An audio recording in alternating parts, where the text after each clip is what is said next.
We've returned to the desert, a wasteland with no forests, no oceans, only sand. Lots and lots of sand. Thankfully, I've tamed a piece of this wasteland, turning it into a small oasis. And in today's video, we're gonna expand on it even more. Join me for 100 days as we invent machines, craft powerful weapons, and build wonders worthy of the desert. It's great to be back. This is 200 days in Desertopolis. You want to play mod packs with friends, but you can't seem to find a good server. And the free ones? With the big mod packs these days, free servers are just too laggy. Luckily for you, there's BISECT hosting. They host my server, and with plenty of affordable options, they can host your server too. And the best part is, they support almost every mod pack. Use code Doublesal at checkout for 25% off your first order. BISECT hosting, a great site for great servers.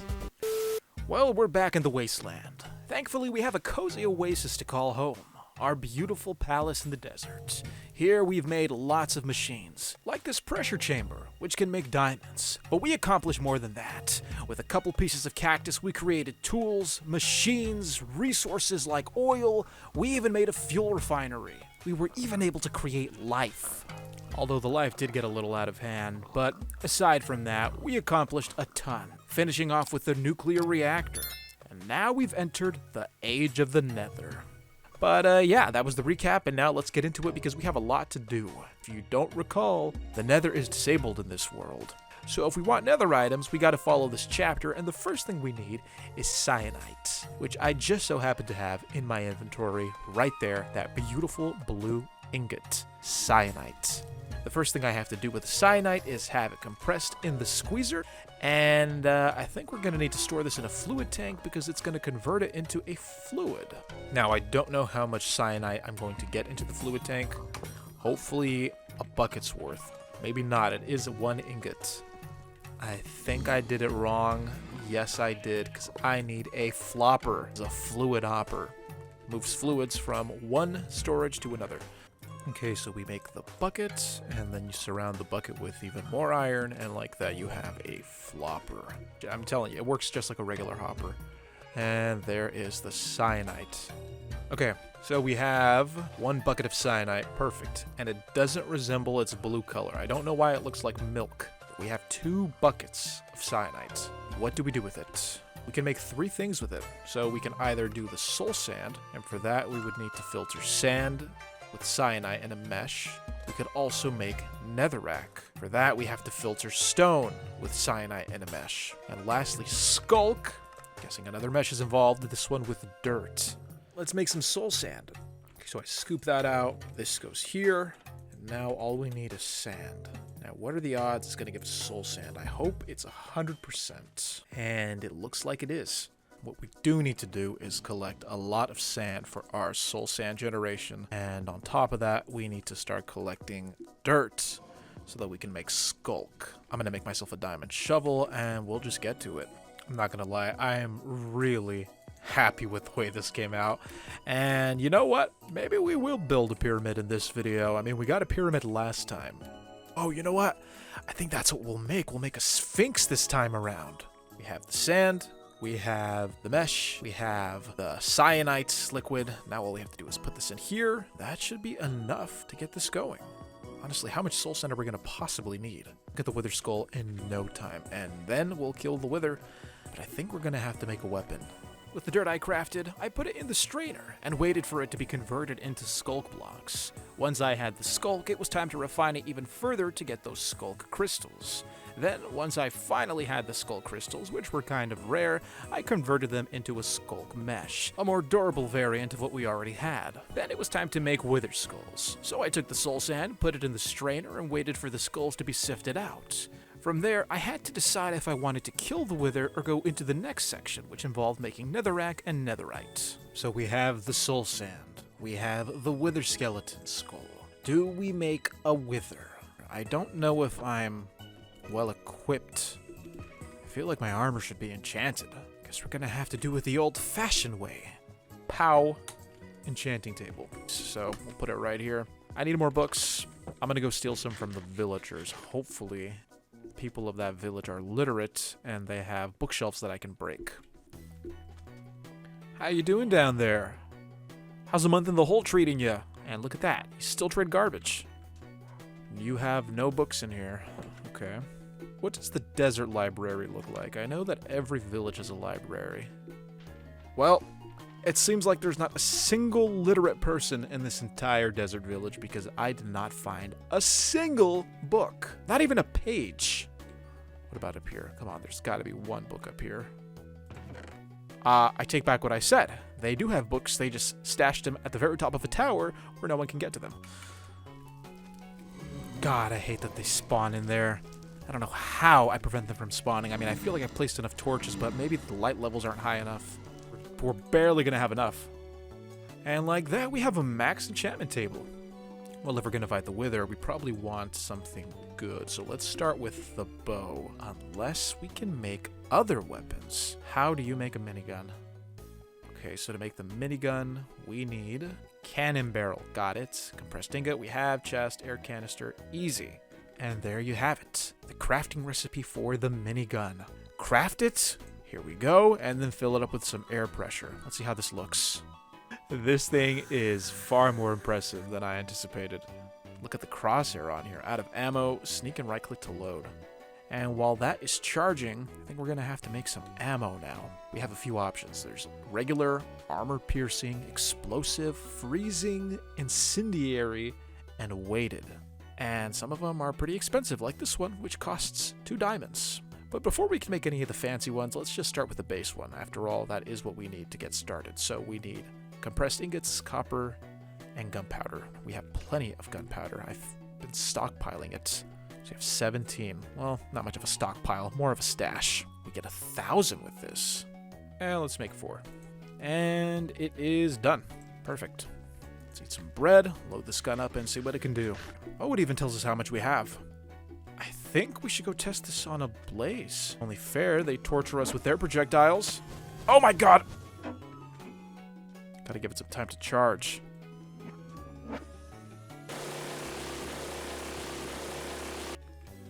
Okay, not bad. Took a while.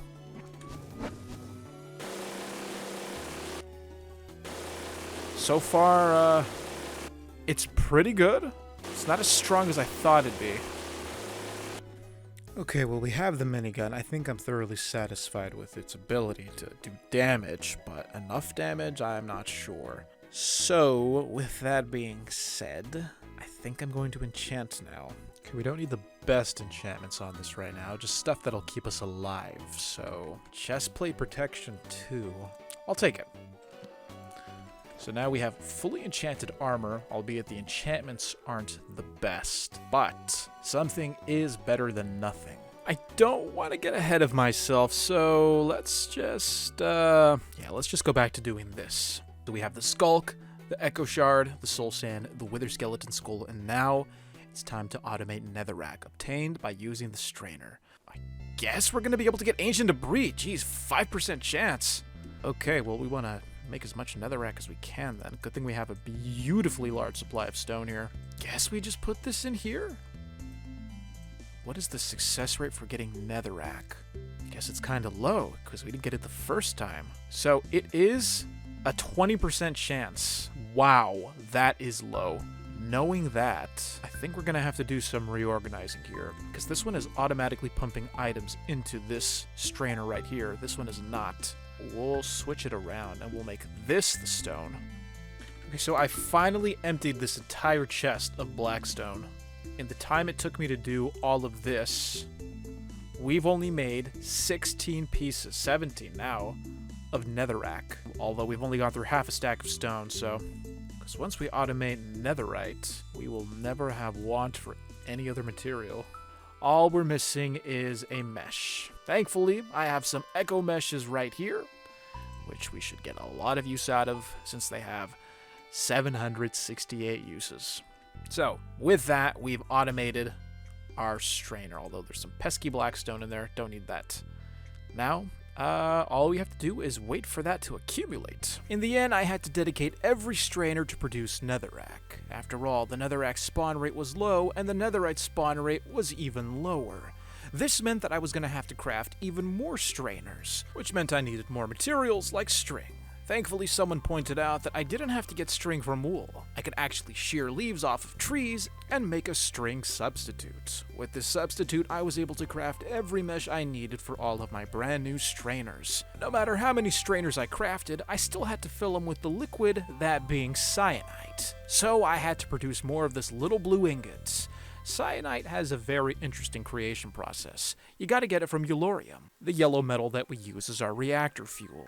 You put yellorium ingots into the reactor, and eventually the ingots are converted into that yellow liquid. That's the fuel. Over time, that fuel degrades into cyanide, that blue at the bottom, and when you look at the reactor UI, you'll see that the cyanide is actually classified as waste. That's 3 ingots worth. So the only way to produce more waste is to raise the reactor's temperature. The higher the temperature, the faster the yellorium will degrade into cyanide. To extract the ingots, switch to outlet mode, and that's it. Once we have our cyanide, we'll melt it down, put it in the strainers, and from there we will be producing more netherrack than we know what to do with. Now, I don't have to tell you that our reactor is kind of small. Plus, I have to make more yellorium if we want more cyanide. So I combine iron with an ender pearl fragment to make this pulsating iron alloy. Once I had the alloy, I turned it into nuggets, surrounded a diamond, and made this pulsating crystal. The crystal was ground into grains of piezoality, and once I had the grains, all I had to do was put them in a pressure chamber, which converted them into yellorium dust. I hope you're still with me because we're not done yet. I took the yellorium powder, put it in an alloy smelter, and finally it was melted into yellorium ingots. Now I had the fuel for the reactor, although the only problem was that the reactor was too small, so it was time to upgrade it again. I dismantled the entire thing, stored the blocks in a chest, and now I had to make machine frames. Not the basic kind, the reinforced kind. And to make reinforced machine frames, I needed graphite. Lots and lots of graphite. To make graphite, all you have to do is grind coal into powder, then you put it in a pressure chamber and it's converted to graphite. Okay, so as you can see, I have many stacks of graphite bars. Less iron. I probably need to match up the iron with the graphite, but it looks like we're gonna have enough to make our casings, I hope. So now that we have the graphite and the iron, the last thing we're missing is the yellorium nugget. We have plenty of yellorium. Just take maybe half a stack. And now, let's craft these basic casings. And then to make the reinforced casing, it's basically the same recipe, except in the center, instead of putting the yellorium nugget, you put in the reactor casing itself. It reinforces it. I'm hoping that it's enough. Also, I'm going to have to make more of these control rods, but we'll get to that later. Okay, I'm thinking a 5x5? That should be enough. I did go into a creative world and I made a prototype, so... And then I kind of want to see what's going on inside, so I may have to convert some of these to glass.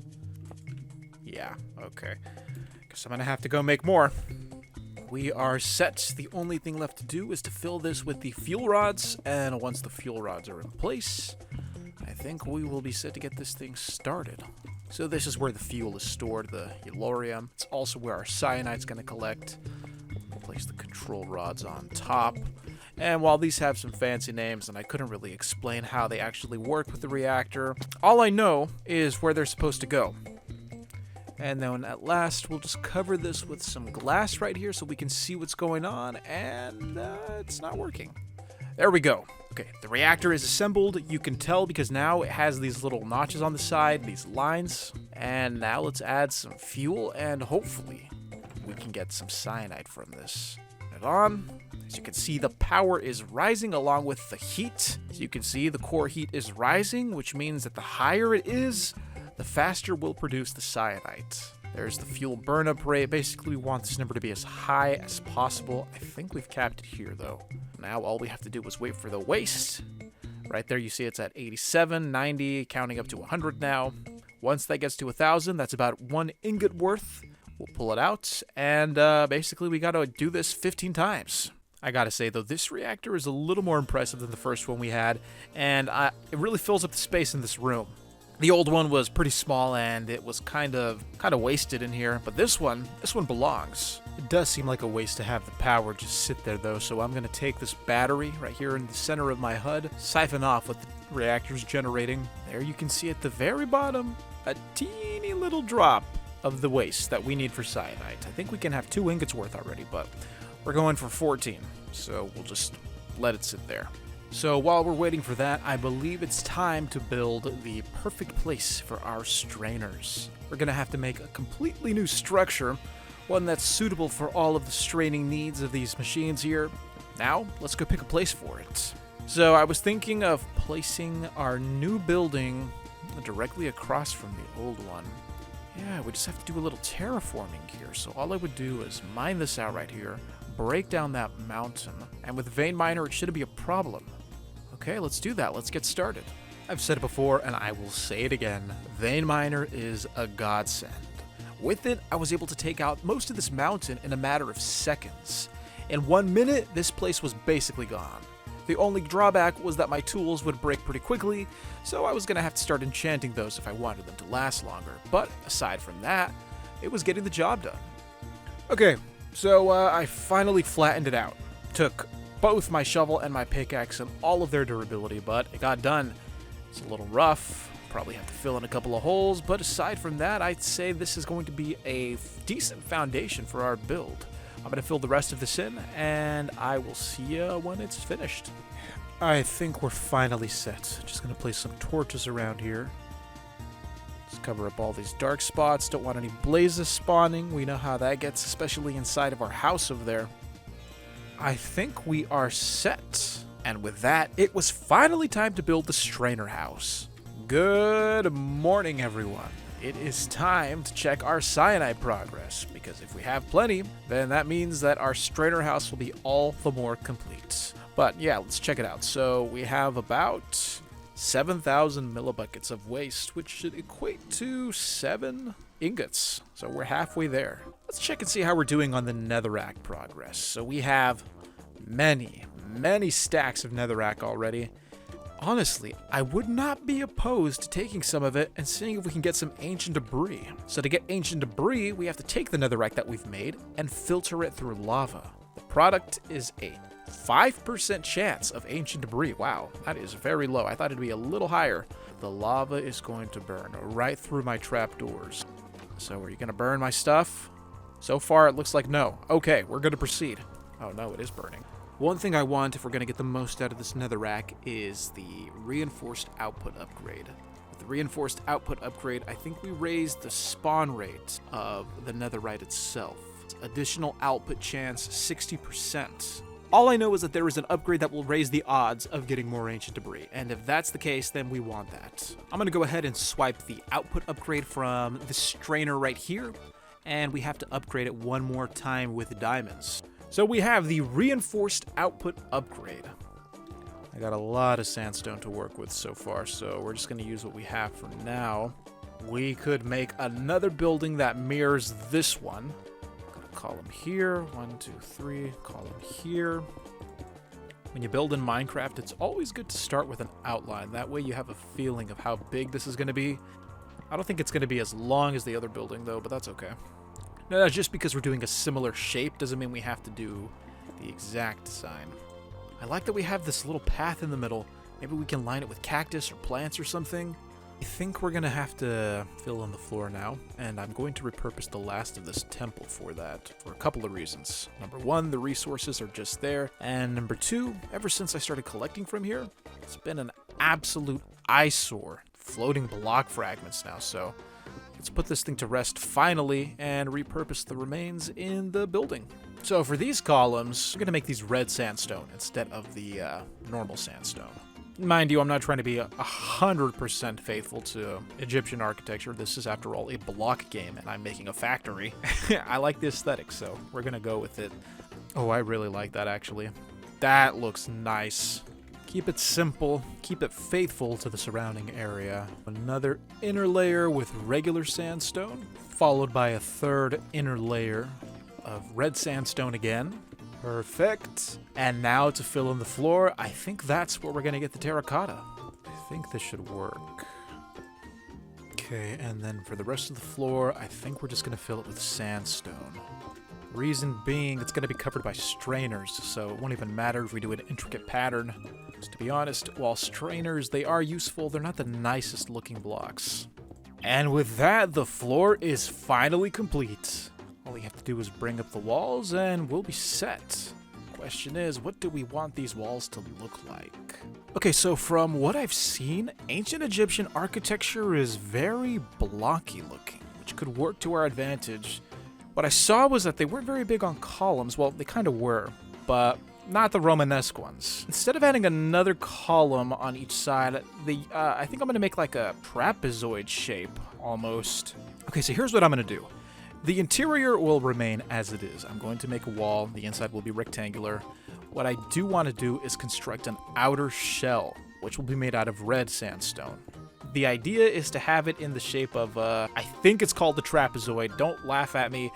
I haven't actually used that word since I was in 4th grade. So, you know what? Leave a like if you know what a trapezoid is. If you don't know what a trapezoid is, leave a comment. Yeah, that's what we'll do. Okay, so that one's got like a bluish yellow. This one will be red and gold. I don't really know how I feel. I think I did it wrong. There it is. That's the slope I'm talking about. We're going to make a shell that goes around the top, and then another slope that matches down there. I'm leaning towards the possibility it could look pretty nice, so. Okay, this could work, but I gotta have a cap of sandstone on top. There's no contrast. Moment of truth. This looks a lot better than I thought it would. I am not gonna lie. I think the top could be a little taller. Yeah, the top could be a little taller, but this is it. This is the design. All I have to do is finish capping the top, and then we'll be good. We can make the rest of the walls, and we'll be set. To be honest, I kind of like it. I like it a lot, actually. Okay, well, there is our new strainer build. Let's check out and see how many more pieces of cyanite we have. So this is the one ingot that we already have right here in our inventory. 1 cyanite ingot. Our machine has made a whopping 16 pieces. Perfect. More than enough, actually. And it's still burning fuel, so we can probably make some more. But we have more than enough now, so I'll store it there. And now, let's finish this build. This was the final product. The perfect palace to produce Minecraft's most coveted item, netherite ingots. On top of that, I was very happy with the design. Plus, I was thrilled to know that our building across the street finally had its own neighbor. Our town was really coming together, and this desert was finally taking shape. So now that we have enough cyanite, we gotta set up our strainers, but the first thing we need to do is craft some item pipes. Now the item pipes are gonna allow us to automate the whole system, and to make item pipes, well, we've done it before, all we need are some droppers, redstone, and iron. So I'm gonna go ahead and craft those, and then I will see you at the strainer house. On top of crafting the item pipes, I also crafted a few hoppers along with some iron chests. That way we'd be ready to set it all up. Okay, I have it all. So we'll start in this corner right here. Here and right here. The iron chest takes up 1 block of space but offers the double chest worth of inventory. Next to the iron chest, we're going to put some hoppers. Then on top of the hoppers, the resource generators. And then the resource that we want to generate, which is going to be stone, but I don't have the stone on me at the moment. So we'll just put the crystallized mineral right there for now. And we'll duplicate the design a few times over here. We do want to generate as much netherite as possible. So the stone would go there. You know what? We'll put the strainers here. So we'll put 1 strainer here, a hopper there. If I wanted to, I could compress this even more, but why bother? So you toggle the ends of the pipes to make sure that they are transferring outwards. You set the output up. So now that we have that set up, I'm going to go ahead and put the stone in and see how well this works. You know what? While we're here, we may as well take the cyanide that we have and convert it.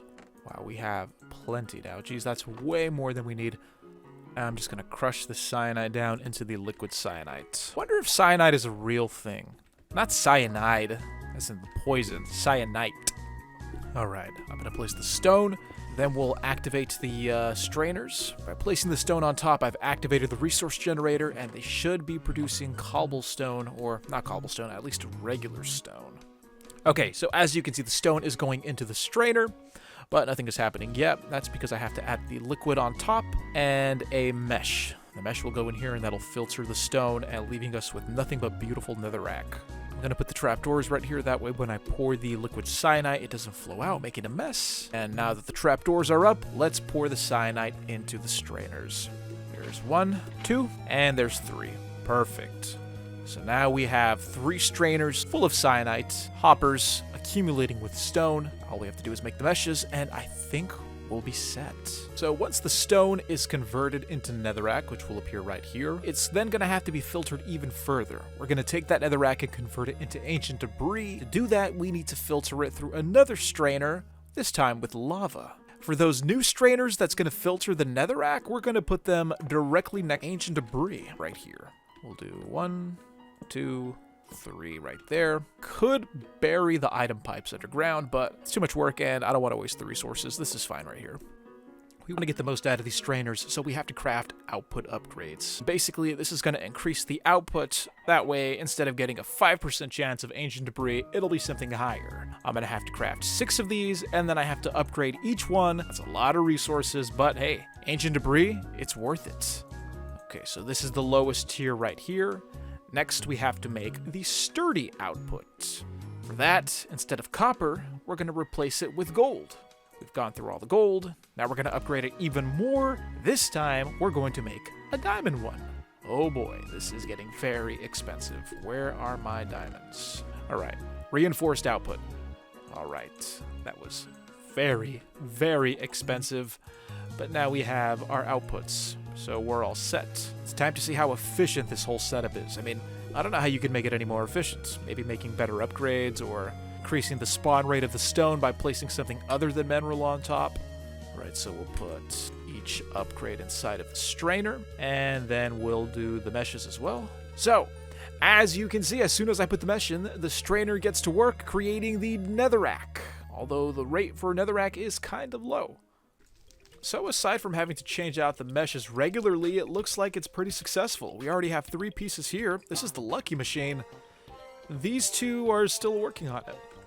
But that is our automated ancient debris setup. We'll check back here in a little bit. It's time to work on something else. Despite the small fire that was beginning to engulf my setup, I was pretty satisfied with the turnout. Sure, it wasn't pumping out a ton of ancient debris, but just the fact that the resource was now being automated was all I needed to be satisfied. I think eventually I'm going to have to move all of the strainers over there. There are other resources that we can automate, and we'll just keep the stuff that we really need right here, like the mineral. Seeing as how we have some free time on our hands, I wanted to do a little side project. You see, we have these relic scraps, and while we haven't been shopping for Amidron, there is one item that I want to buy that's not on the Amidron catalog. It's here, in the original catalog, and that item is a researching table. It's for the relics mod. Relics are basically baubles, you know, little items you apply to yourself and they give you special buffs. And so far, we have no relics. None. I don't know how we've made it this far like this, but now that's about to change because I have the research table, which will allow me to unlock the secrets of every relic in my possession. Next I have is a horse flute. Don't know what that is. I also have a magic mirror. Don't know what that is either. Actually, I think this one has something to do with teleportation. Anyway, let's start small. Let's start with the horse flute. So I have to crouch, right-click, and I guess we get XP for riding horses. That sounds pretty good. Okay, what about the magic mirror? So this is the ability Wormhole. After use, teleports the wearer to their respawn point. Oh, we have the spatial sign. We got that in the pyramid last video.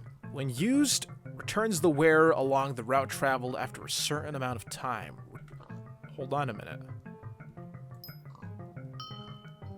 That's so cool. Okay, so this one literally rewinds time and takes you back to your point of origin. How far does this work? How does it even bookmark where you start? We're going, we're still going, we're still going. Okay, it does have a limit. But every time we use it, we get some XP. Okay, I guess this is useful for when you get lost. We'll keep this on us. Well, we didn't really get too in-depth into that because we don't have many relics, but it was nice to explore the feature. And we'll probably return to it when we get our hands on a few more. But for now, let's go check on the progress of our ancient debris, see how that's doing, and maybe we can even make some armor or tools. This one has 11, good, 11, great, 13, fantastic. So in one Minecraft day, we were able to accumulate 35 pieces of ancient debris. Now, I don't know about you, but to me that translates to a very productive mining session in the Nether, but we didn't even have to do all that. All we had to do was set up a few machines, and now we have 30 pieces in our hand. 35 pieces. The last thing we have to do is set up one more strainer. This one processes ancient debris into netherite scrap with a 100% chance of success. So it's not even a chance, it's a certainty. Okay, so now that I have the scraps, I'm just gonna place this wooden strainer right here, keep it nice and simple. We'll throw in the ancient debris along with the mesh. We don't need any upgrades unless we want to preserve the strainer and make it last even longer. Surround with trapdoors, you know the drill. All we have to do is wait for our lovely piece of netherite scrap. This should yield 34, not including the others that are already being made over here.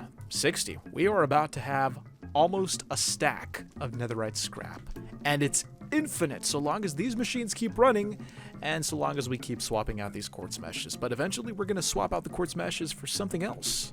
Netherite meshes. 2,048 uses. So, imagine that. This whole place is going to pay for itself. Now for my second side quest. There comes a point in every Minecrafter's journey where they realize that they simply don't have enough XP. We're going to have netherite armor, netherite tools, but we don't have netherite enchantments. All we have are gross pieces with protection 2, protection 3 at best, and that's simply not suitable for the gear that we are about to create. So, to remedy this, we're going to go farm some monsters. And how we're going to do that? Well, you may have forgotten that we have something called a spawner, which can create any mob so long as you have the respective item to spawn them. In this case, we're going to kill lots of zombies and respawn them with the rotten flesh that we drop. So basically, it's like an XP farm without having to wait for the spawner to spawn them. We're going to spawn them on our own. I have 5 pieces. 5 pieces is enough to get us started. And I can guarantee that the zombies are going to drop flesh almost every single time because we have a looting sword. You guys remember this? We crafted a fluic sword. It has looting 1. Not the best, but better than nothing. I find myself saying that a lot in this video. Anyways, we're not going to be fools about this. We are going to do this underground. Now, don't get me wrong. There's probably a more efficient, moddable way to do this, but I need XP right now, and this is the only way I can get it. Place a torch here, because honestly, I don't think lighting matters that much. Put the spawner right there, and let the magic happen. Here we go. What are the odds that none of them drop rotten flesh? Alright, so we started with 6 pieces, and now we're up to 8 pieces. That's actually less than I thought. I don't like that I have to go in here every single time to collect, so instead I'm going to do something much easier. We're going to replace this entire floor. Well, not the entire floor. We're going to put hoppers right here. We'll have a current of water. That should push the items into the hoppers, which will lead to a chest. And let's go do that right now. This, honestly, this is really ugly. It's as simple as it gets, but it'll get the job done. This will go into the chest, and these two will face inwards towards the one hopper in the center. I can still open the chest even better. And now, let's see if this actually does the job as intended. Ensnaring. And it went into the chest, just as planned. Perfect, we're set.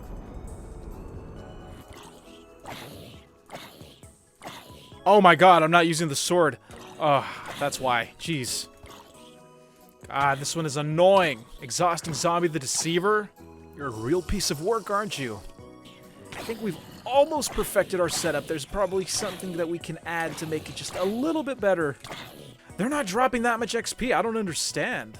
One thing I did note was that there were some weapons that had the ability to be enchanted with something called XP boost. I think I'm gonna go try my hand at getting that XP boost enchantment now. Thank God it's still there. Check it out, XP boost 3. Alright, let's apply it on the sword. And if we're lucky, we'll get looting on the sword too, because we do need to kill the zombies to get more rotten flesh to respawn them. So here we go. XP boost 3. XP boost 3 and Warden Smite. That's interesting. Take a good look. We are at 28 levels as we stand right now. They destroyed the spawner! Hold on a minute. Wait. I did hear an explosion. I didn't know that's what I was hearing. Oh my gosh, those ugly zombies. All right, we got to make another one. Hay bale, 6 wheat. Okay, we have all that. You know, I knew we had to keep the wheat for a reason. I knew it. Thank God we still have it. Need a hay bale, 3 wheat, and some stone. Perfect. Okay, this is the next attempt, this time with XP boost. Here we go. So far, I haven't collected any XP yet. Oh, wow, that was a ton. We just went up like a whole level almost. 30? Wow! Okay, this actually works. All right, we got 30 levels so far. We're going to go collect the XP and see how we do. 31. But it works. That's what we wanted to know. It works. And let's go make our netherite armor. See how. So I was able to get a few levels up to level 35. And now, no, that was 11. 16 here. Wow, they vary greatly. And 63 pieces of netherite scrap. And like that, we have completed the nether chapter. Let's talk ingots. We're gonna take this gold, combine it with this netherite scrap, and make ourselves lovely, expensive netherite ingots. Don't tell me the crafting recipe's different. Oh, thank God. We can't craft them. We have to combine them in the alloy smelter. Nice little trick. Let's take out the graphite from before. Store that in there. Don't need that for now. And let's see how many we get from this. There is our first ingot. And it seems we've started a new chapter as well. We just finished the Nether, and now we're entering the Age of Netherite. And my eyes don't deceive me, that is a Nether Star obtained by killing the Wither. So I think we're gonna have to face our fear and finally kill that monster. The reward for killing the Wither is the Nether Star, and in turn, we use the Nether Star to make a trading stall. Guess that's how we can get other Nether items. We can also use it to make an end trading stall, but I'm not going to plan on killing the Wither until I upgrade my gear, so let's head on over to the smithing table and do just that. Oh no, I need an upgrade template, but I'm pretty sure I bought some. No, I bought some for a fact. I got it through the Amadrone tablet. What did I do with them? They are here somewhere, but there they are. Thank God we bought 9. Oh, I'm so happy. Thank you, Doublesal from the past. I've always wondered, does it repair the item? Doesn't repair the item, so are we better off just crafting completely brand new armor? Let's try that. We have some diamonds. So we got protection 3 and unbreaking 3. Ooh, not bad. Let's put this on for now. The chest plate goes here. The ingot goes there. The upgrade goes like that. And with that, we have a piece of netherite. Look at this nice netherite chest plate. Oh, it looks so good. If only we had, what are those, what do you call them? Armor trims. Ooh, yeah, I think that's way less expensive than having to just make a whole new one. Perfect. Protection 3. We will make some new boots and a new helmet, though. I'm not a fan of our boots enchantment right now. Blast protection. Actually good if we want to fight the Wither, so I think I'll go with blast protection for this one. This one is offering fire protection. Seeing as how the blazes are always shooting us, I guess we could go with fire protection. It just seems so bad. It seems so wasteful. You know what? I'm going to hold out for hope. Let's not overthink. Okay, protection 4. I'll take that. I just got to kill a couple of things, and I'll be set. Oh my God! Okay, let's see if that puts us over the top. Yes, it does. All right, let's go get protection on these boots. Boots in, lapis in, protection 4 on, and just protection 4. Wow, greedy. We have the achievement Cover Me in Debris because we are wearing a fine set of netherite armor. It's about time. We could probably cover the tools as well, but I'm pretty satisfied with this so far. We have the netherite armor. We have a good weapon to kill the Wither. We made the minigun earlier, although I don't know if that's going to deal the damage I'm looking for to end the Wither. As for swords, what kind of swords do we have? The Skullfire sword. And to get that, that is a crafting recipe if I've ever seen one. Oh my God. What about the Infinity Sword? Plus infinity attack damage? What does that even mean? Well, we're not going to see that anytime soon because the crafting recipes for these are insane. These are just for the ingots. We're going to fight the Wither. It's about time. We fight it, get the star, and move on. We only have to kill him once. And to do that, we're going to use a special type of ammo in our minigun. We're going to use explosive minigun ammo. To get explosive minigun ammo, we need a lot of TNT. We have some gunpowder. We can probably get more. Let's work on getting that gunpowder. Actually, do we have TNT? Could have swore we swiped some from the pyramid. Oh well, guess we're gonna have to farm creepers. It's gonna be a little tricky, but I think we can do it. God, I hope this works. Okay, here we go. There's one creeper. Don't explode. Come on, just drop one gunpowder. He didn't drop a single piece of gunpowder, so we're gonna have to go kill those creepers over there on the mini-map. There's 2 over here, 2 over there. Are you underground? Oh my god, you're enchanted! And you shoot lightning! No thank you. Alright, what about over here? Alright, I see 2 contenders. Okay, 2 pieces of gunpowder, not bad. Oh my god! Alright, we're gonna give it a try now. We have 11 gunpowder. I think our rate of success should be slightly higher than it was before. What are the odds that the creepers don't drop at least twice as much? 1 piece of gunpowder, that's all I ask. That one dropped 3, okay. This one better drop gunpowder. 1. 20 pieces of gunpowder, that's all I need. I got it. TNT goes in the middle, ammo goes on top, iron goes on the side? No? Oh, it's got to be compressed iron, of course. Compressed iron goes on the side, and the minigun ammo goes on top, giving us explosive minigun ammo. Wow, so we go from 1,000 to 125. That must be some very effective ammo if they're willing to cut it by almost 90%, more than 90% actually. That must be some expensive ammo if they're willing to cut it by almost 90%. Okay, let's go get the minigun. The minigun is loaded.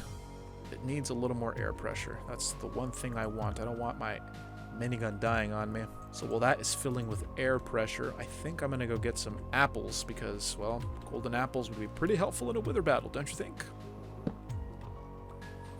Okay, I have 9 apples. That should be more than enough. Because honestly, if I end up using more than 9, then, well, I wasn't gonna win this anyway, so thank God we have plenty of gold. Okay, we have our 9 trusty golden apples. Let's go check our minigun. 125. Okay, we gotta make it last. 125 bullets. We definitely have to make these last. I'm not gonna lie, guys. I'm a little nervous. Usually when I fight the Wither, I cheese the boss. I just spawn it under some bedrock or something, but this is actually the first time I'm gonna do the Wither for real. Well, not for real. I have a strategy, and I think it's gonna be helpful. For starters, you don't want the Wither to be up on the surface, otherwise it's going to attack everything. Anyway, the plan is to dig a very deep tunnel, spawn the Wither down there, and basically spray him with every single explosive round that we have. How far down should I go? Because I'm really scared he's just going to dig all the way up. Better yet, we'll take it to bedrock level. I have reached the bedrock level. I'm going to dig myself a very narrow tunnel. This will be my escape tunnel, worst case scenario. He wants to follow me, he's going to have to burrow through all this stone. Oh, there goes our pickaxe. Thankfully, check this out. Check this out. We don't have to climb up the stairs. Oh! Beautiful. At the time, I didn't think it was a big deal, but one of those filthy zombies actually dropped a pickaxe. It was one of the enchanted zombies. So we'll just take that and repurpose it for this battle. Now, the reason I'm making this tunnel so long is because I plan to spawn the Wither all the way over here while shooting him from all the way over there. The more distance, the better, honestly, and I think that the range for these bullets is pretty far. Plus, it gives me some time to escape into my little hidey hole if he decides to pursue. Only one thing left to do now, aside from pray. Place the skulls, hope for the best. 3, 2, 1? Huh? Okay, I'm a little confused. I think it's because of the water. That did it! That did it, that did it, that did it, that did it, that did it. Now, start charging. Not yet. Go, go, go, go, go!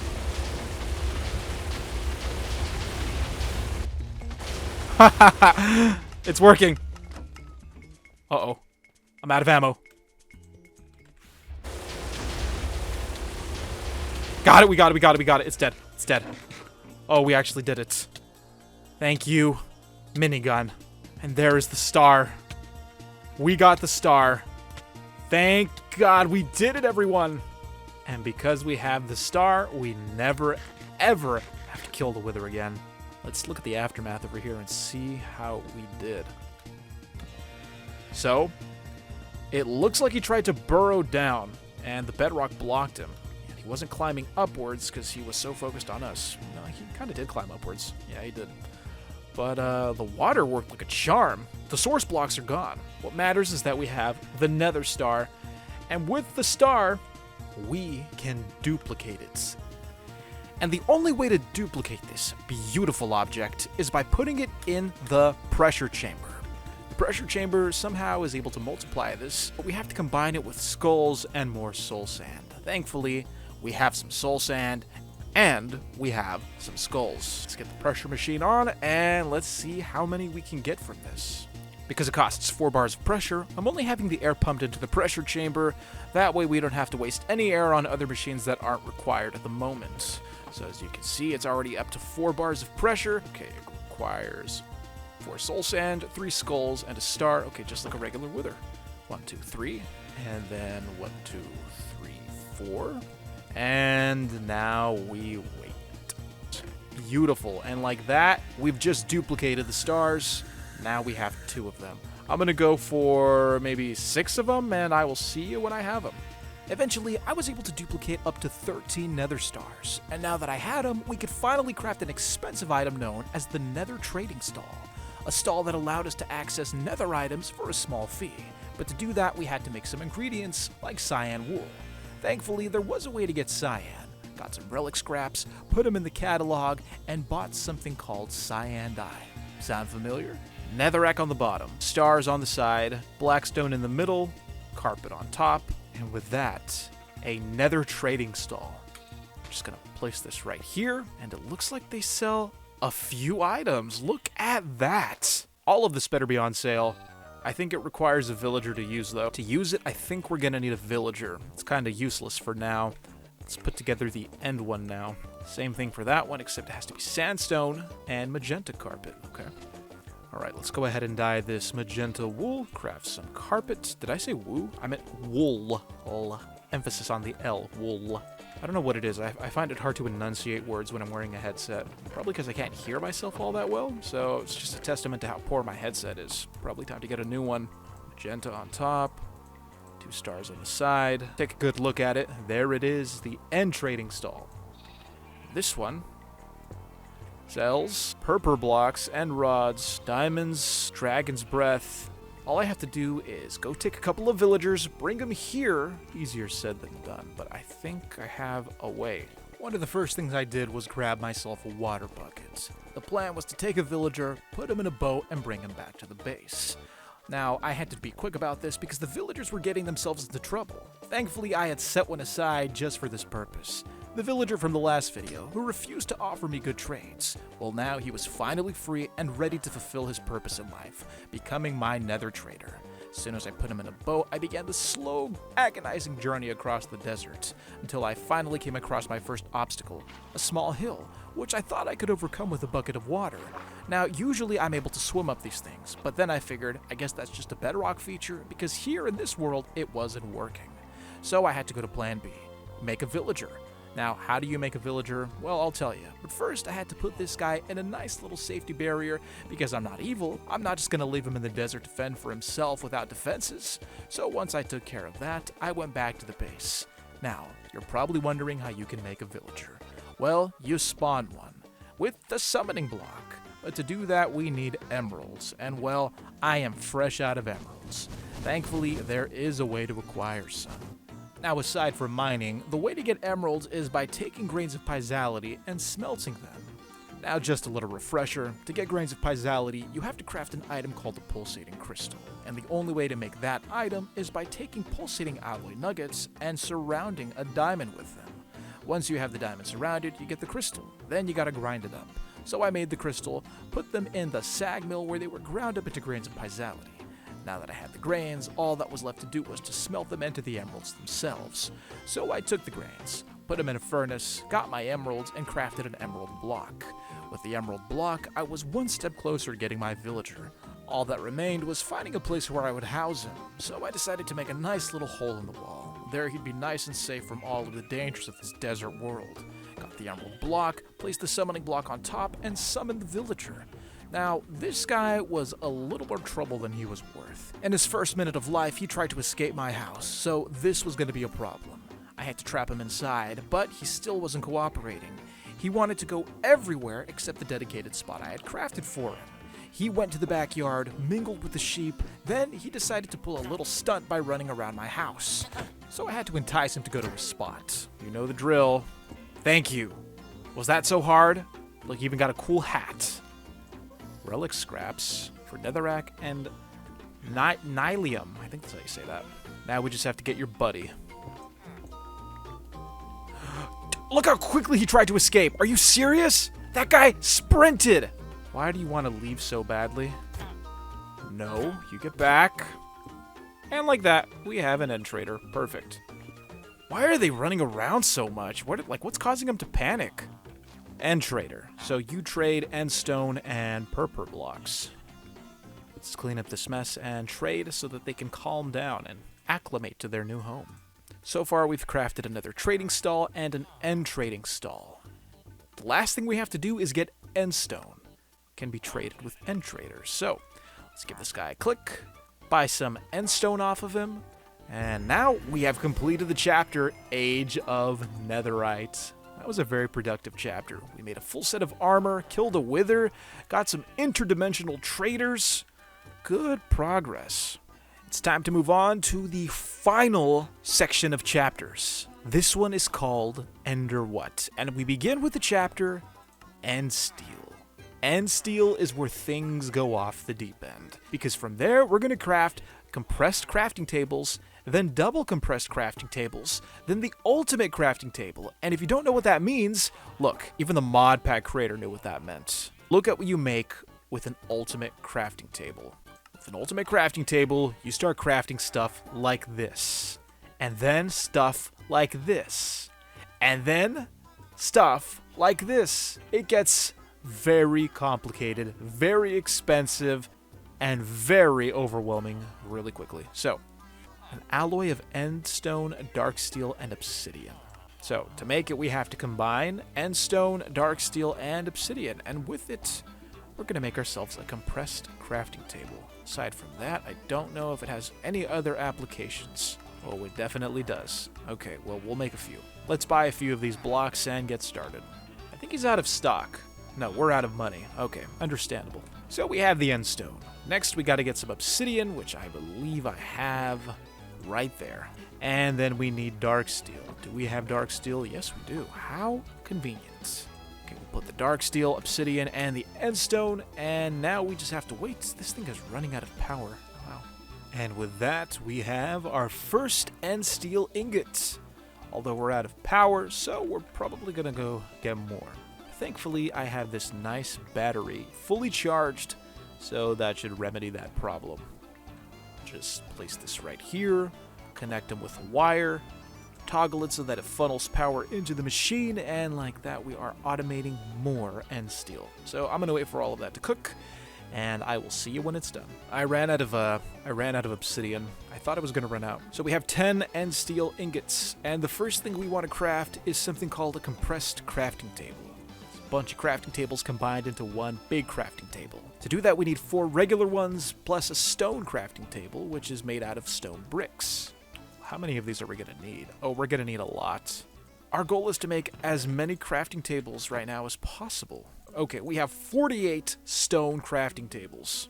And now, for the true challenge, crafting regular crafting tables. Probably one of the most difficult things you can do in this game. There we go, a regular crafting table. Now, all we have to do is split them up into sections. I think I did it wrong. With that, we have a compressed crafting table, and we need 9 of these, so let's make 9. Now, just out of curiosity, what does this look like? Oh, it's still a regular crafting table. Okay. Ooh, I can't break it. I guess it's just really dense. That, or I just wasted a crafting table by placing it. Yeah, this is gonna take a while. Any day now. No, I didn't. Of course not. That is why we always make extras. Strive to be prepared. And now, a double compressed crafting table. What do we need to make the ultimate crafting table? Look at that. 9 double compressed crafting tables. Well, it looks like this is going to get expensive really quickly because I need to get more end steel. For the super crafting table to work, I'm going to need a ton of dark steel just to make the double compressed crafting table. We have 21 dark steel ingots. I'm not going to do the math. I think that is enough. And now I'll just take the iron out, put the end stone in, and the dark steel ingots. The machine is active. Now I wait for more of my material. One of the drawbacks of having to make all these materials is that I run out of obsidian really quickly. And I need more obsidian for more dark steel and more obsidian for more end steel. So it's time we upgrade our lava generators because the only way to make obsidian, as you may recall, is by combining lava with water in the fluid mixer. These don't make lava nearly fast enough, so we're going to upgrade these. This block of crystallized mineral, just a little reminder, it acts as a type of speed upgrade. With the mineral, lava is being generated every 4 seconds. But if we replace the mineral with a beacon, well, we're going to get lava every second, or every 10 ticks. So it's time to put some of these stars to use, seeing as how we can duplicate them. I have 9 of them, so more than enough. And now it's time to make a beacon. Although we're not going to use a beacon in the traditional sense. No, we're going to use them as speed upgrades. A little lavish if you ask me. We have our beacons. Now I don't want the mineral blocks to burn, so I'm going to scoop the lava up. Break the blocks of mineral. Now let's place these beacons here. Now let's produce lava at a very fast rate and see how quickly this fills up. The lava rate is rising pretty quickly. Not a bucket every second, but a lot faster than before. So it took a really long time. But I finally have enough end steel to make plenty of compressed crafting tables and then a double compressed crafting table, which I will use to make the ultimate crafting table. Doesn't seem that expensive, but trust me, it is. It really, really is. Let's make these things and finally get ourselves the ultimate crafting table. It may not seem like it, but I think I spent 20 minutes making crafting tables. Yeah, it was a lot. I don't know what's taken longer, getting the end steel ingots or actually crafting the crafting tables. We have 9 double compressed crafting tables. And now, for the moment of truth, the time has come to craft the ultimate crafting table, a tool used for the craziest crafting recipes. Here we go. Simple as that, the ultimate crafting table. And where are we going to place this? Right here. Oh my god. Look at this grid. How many squares are here? 9 times 9, 81 squares. Just to review, we've made a compressed crafting table. We've made a double compressed crafting table, the ultimate crafting table, and now we have to make the resource generator, an item that has the ability to duplicate things. And yeah, that is the crafting recipe. As you can see, it is very expensive. Lots of netherite, many diamonds, multiple resource generators. It seems natural to just let the netherite generate passively over there at the factory we had made. Seeing as how it was going to take a while for all of that ancient debris to generate, I decided to keep myself busy. It was time to finally begin a new project, one that would prove to be useful down the line. I wanted to build a new building, a third building that would house all of our machines.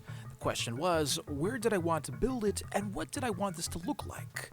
In the end, I ended up scouting the area right next to our house, this hill. And on top of the hill was a nice flat plain, although it was going to require a little terraforming. So I got some blackstone to make an outline of what I wanted this to look like. Once I had the blackstone, I made my way to the top of the hill with my trusty diamond shovel in hand. It was going to take a lot of work, but I was determined to make this the perfect foundation for the perfect building. It didn't take long before I started breaking up stone and digging up sand.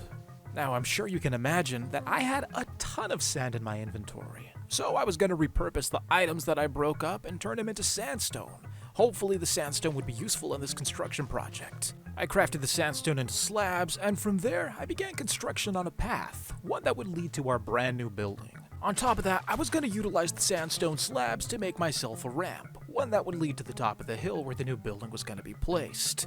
To get the ramp started, I essentially constructed what would be a rough draft. And when I say rough, I mean really rough. Yeah, there were a couple of hiccups along the way, but nothing that would stop me from finishing this build. Here's the ramp, halfway's done. Notice how the colors are all mismatched. That's something I would correct later. Right now, I just needed a nice way to get up to the top of the hill without having to jump every single time. I was thinking about adding a couple of ornamental features to each side of the ramp too. Some nice railing, that way we'd be protected, plus maybe some fire, just to spice things up. Now, this ramp was pretty tall, but it wasn't tall enough. This was going to be a nice, beautiful building after all, so it needed a nice view, and I didn't feel that the ramp reached that view. So we were going to take it a step further and build a second structure, this time a staircase, not a ramp. Up here was the perfect plane to build whatever it is I wanted. I didn't have to do that much terraforming, hence the reason why I insisted on building a second staircase. Now that I had the perfect elevation, it was finally time to begin my outline. But first I had to mark each point so I knew exactly what this building was going to look like. Now, you're probably wondering what I'm making. Well, I'll reveal the surprise. I was going to make a pyramid. Yes, despite my hesitation, it was only natural that eventually I had to build a pyramid. I mean, we're in the desert. How can you not? And that's the outline for the pyramid itself, a nice big square. It looks pretty big on the map, but when you compare it to the other pyramids that were already generated by the Modpack, well, naturally you can see that they are bigger. I didn't want to build anything that big for a couple of reasons. Number one, I'm lazy. And number two, I had nowhere near the amount of furniture to fill up all of the space in a building of that size. Moving on. For a project this big, I was going to need a lot of materials. The first thing I wanted to build for the pyramid was the foundation. There were still some gaps in the sand that had to be filled in. So, to solve that problem, I went to my chests and I collected a lot of deep slate. Now that I had all of the deep slate in my inventory, I made my way back to the work site, taking this conveniently built ramp. So happy I built that there. Once I was at the top, I placed a ton of torches, that way I could build through the night, and placed each block one by one until the foundation was filled. Now, I don't have to tell you how long this took, but I think I will. It took a really, really long time. Slowly but surely, the foundation was taking shape, and once it was finally laid out, I could finally start contemplating what I wanted my pyramid to look like. After all, I couldn't just build a regular sandstone structure. That was going to be boring. So I built it out of deep slate. Don't worry, that's not going to be the surface. I planned on covering this base layer with much prettier blocks. Now, the pyramid's height. It was pretty tall, but I felt after building the whole thing that it could have been taller. But you know what? Live and learn. It was big enough.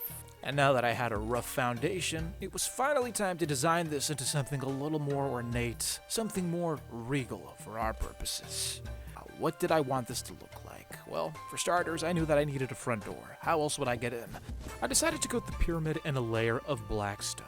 But not just any black stone stairs. I was producing the block to get gold, through the resource generators. The only problem was that I wasn't producing it fast enough, so I needed a speed upgrade. Thankfully, I already had beacon blocks which were being utilized to produce lava at a very fast rate. So I was going to borrow those blocks from the lava generators and move them over to the blackstone area. Once I had the beacons in hand, I placed them directly above the blackstone generator, and when I looked inside the chest, I saw that I was producing blackstone at a much quicker rate. Now, it wasn't a matter of running out of items, it was simply a matter of running out of imagination, because I had no idea how to make a simple pyramid look fantastic. I mean, pyramids on their own look great, but I wanted to do something a little different. Veer away from your typical pyramid. I felt I had already started that by building out of blackstone instead of sand, but I wanted to take it a step further. First things first, if I was going to make any intricate designs on this pyramid, then I had to cover the entire thing in blackstone stairs.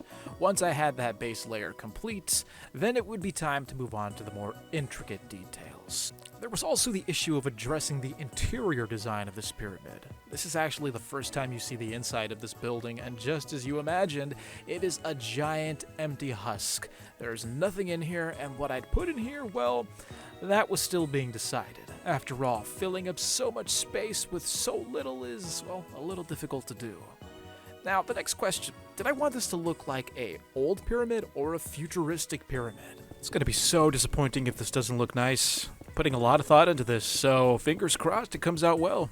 And in the off chance that it doesn't, well, we can always redesign it. We do have a lot of ways to duplicate materials now, so it's not that expensive, especially the glass. I don't have to cover the inside, but it's just going to bother me knowing that this isn't all coated in black stone, so I'm just going to do it anyway. And we will cap this off with smooth sandstone right here. Just a few more blocks, and we are set. Perfect. And this is the finished product. I'm still trying to warm up to the design. It does look like a futuristic pyramid. I didn't put a point on top because that's where the beam is going to go. So maybe the beam will act as a point somewhat. You may have noticed that I didn't finish the backside. That's okay, at least for now. We're going to leave that alone. It's the front side that we worry about. We need a nice presentable facade, and this is a presentable facade if I've ever seen one. As for the inside of the pyramid, a nice, big, beautiful, empty shell. We have to fill this up with something, which we will. We are lacking a little on the floor over there too, but hey, it's fine. If you go to Vegas and you see a lot of the big buildings over there, they're all empty husks too. Heck, the castle at Disneyland is a big empty husk. This is not so different from those things. Does look pretty good though from down here. Looks much bigger than it actually is. Now that the pyramid is complete, that is the end of our little side task, at least for now until we get back and finish the interior. But we have to go back and see how we're doing on the netherite front. Okay, I just cleared my inventory. Now we have plenty of room for all of the material that we're about to collect. Okay, so we have only 13. Oh no! Oh my god, I forgot to swap out the meshes in those. So we have tons of netherrack in there. Okay, so we only have 25 pieces of ancient debris. Nowhere near enough. Okay, well, we'll let this cook again, and I guess we're going to move on to something else. While we wait for that, I see no reason not to work on the path. For this path, I think we're going to keep it nice and simple, like all of our other builds, because simple is the way to go. Definitely a lot more building in this video, which is perfectly okay, because, I mean, 200 days, you have to have something to show for all that time. You know what? I'm really warming up to it now. At night, it looks pretty great, and if I had a shader, I think that would look amazing. For this path, I guess we can do a checkered floor again. I don't know why I really like checkered floors. I just think they're really nice. Yeah, okay, so we'll outline it with sandstone. Got a lot of red sandstone, too, so we'll definitely have to incorporate that somehow. I got my red sandstone right here. Let's make a nice line that will outline this path. Same thing for this side right here. Another line going all the way down. Also, I want to amp up our defenses. I hate that every time I step outside, I'm under the threat of being blasted by a blaze. Or a skeleton. Just want to build at night. The path is taking shape. So we have a design here, simple pattern, red sandstone, sandstone, red sandstone. I'm going to duplicate it on this side. And then for the middle, I was thinking of probably making the path out of quartz and maybe blackstone, because we have a lot of blackstone. Now, I do have to be a little conservative about the quartz, because that I don't have so much of. The only way to get it is by charging it in this charger right here. And eventually it spits out a quartz. So this is going to take a while to make the quartz, unless there's another way. No, there's not. Oh, wait a minute. Hold on. Hold on a minute. You trade quartz, don't you? Oh, I haven't leveled you up. Quartz isn't even on your table. Okay, well, I guess I'm going to have to load up this item hopper with all of these mineral crystals and just wait for our quartz there. Okay, well, that's doing that. Let's go work on our path. And we'll start right here. So, the first line, black, white, black, white, black, white. I like this line because it matches the color scheme over there. We have a black and white thing going on too. Although at this rate, we're going to run out of quartz real quickly. Okay, I'm kind of pinned down between two blazes right now. I have minigun ammo. Let's do the minigun ammo. Alright, that's one. Where's the other one? There we go. Okay, this is what I have so far, and we have a lot of colors going on here. Wow. Think I'm going to make this a simple staircase like that one, all sandstone, because it's a little too much here. They're both checkered, and while it could look nice, I'm just not really feeling it, so I will add a little variety, though, and this is how I'm going to do it. So the top texture is going to be the same. This is smooth, and then this will be the regular sandstone.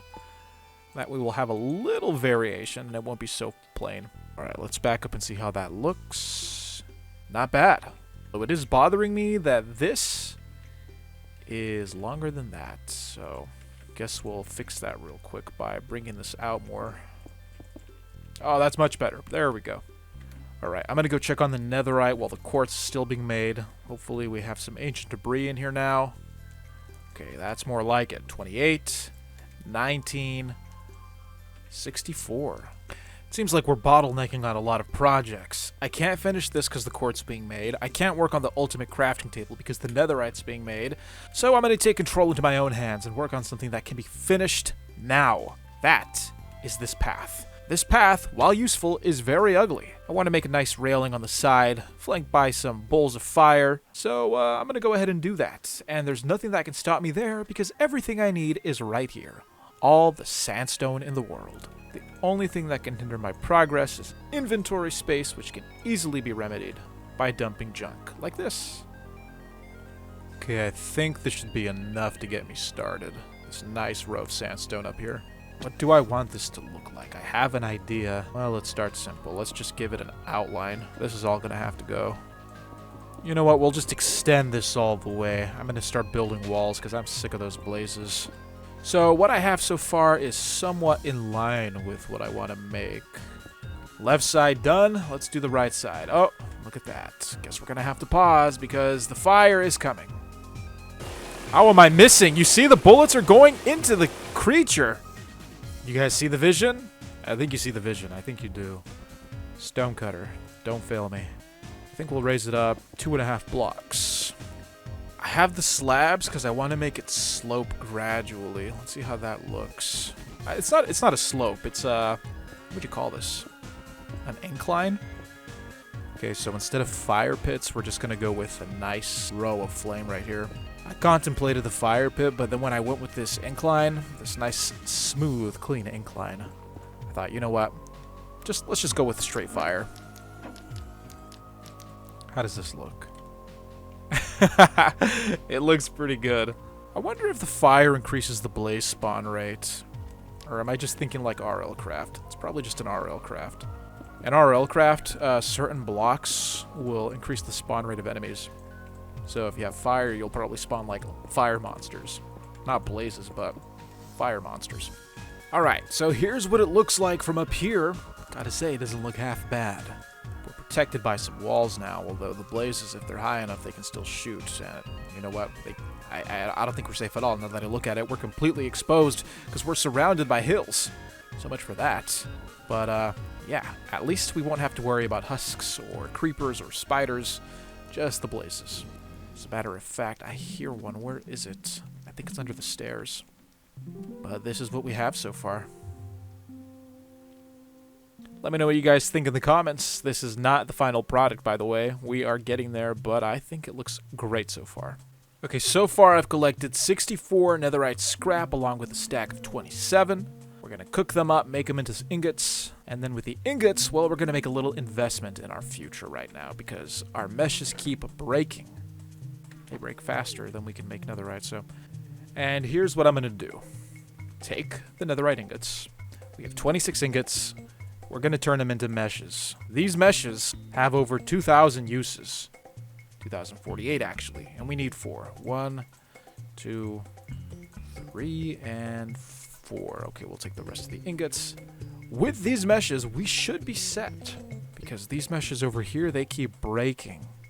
Okay, so I have 3 meshes in here, all made out of netherite. There's another netherite mesh in there. These ones still have the old quartz meshes, which I'm going to replace right now as soon as I craft more netherite meshes. Okay, 3 more meshes. I'm sorry if the mesh thing is getting repetitive, but it's just got to get done. With this, you won't have to worry ever again. You're fired. Thank you. I think we just went through a stack of netherite just to make meshes, but it's the price to pay. On the bright side, at least we finally finished this path. This took so long, longer than I thought it would. There we go. Now, we gotta wrap up the staircase. Well, for the staircase, the design is obvious. We have to have it match the floor. So this will remain sandstone right here. Oh my gosh, the uniform nature already makes it look so much better. Last block. There we go. Okay, now for the middle. Do I want to do a checkered pattern in the middle? So I trimmed back the path by a couple of blocks. That way the checkered pattern did not start where the stairs began. Instead, what I did was break the blocks. I got some slabs, put them right here, and it acts as a nice border. So this checkered pattern is contained, but this line right here marks the end of the pattern and the beginning of something new. That being the plain sandstone staircase. Now, for the sandstone staircase, we're going to have a mix of sandstone slabs and cut sandstone, just so that there's some variation in the texture. If there's too much of the same block, well then it's boring to the eye. And while we aren't deviating too much from the sandstone design here, seeing as how it's the same color, the slight change in texture is a little better looking, at least in my opinion. Yeah, see, I want the stairs to look a little worn down. That's the goal I'm going for here.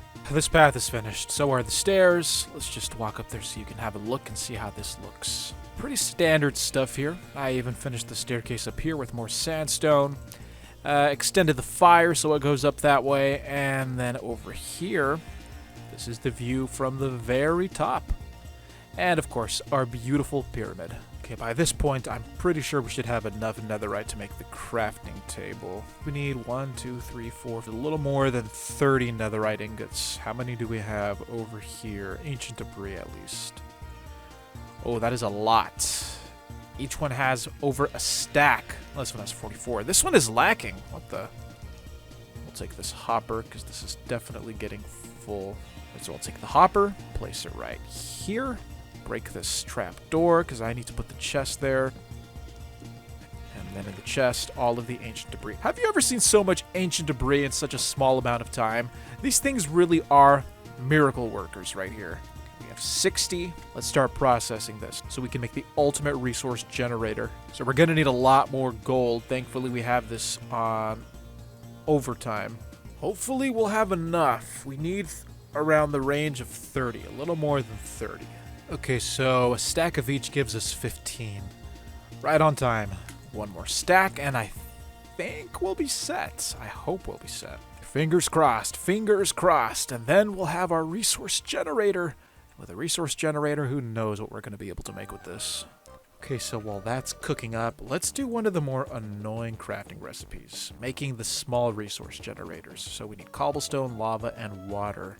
Some lava, and all the cobblestone I can carry. And now let's craft a total of 1, 2, 3, 4, 5, 6, 7, 8, 9, 10, 11, 12 resource generators.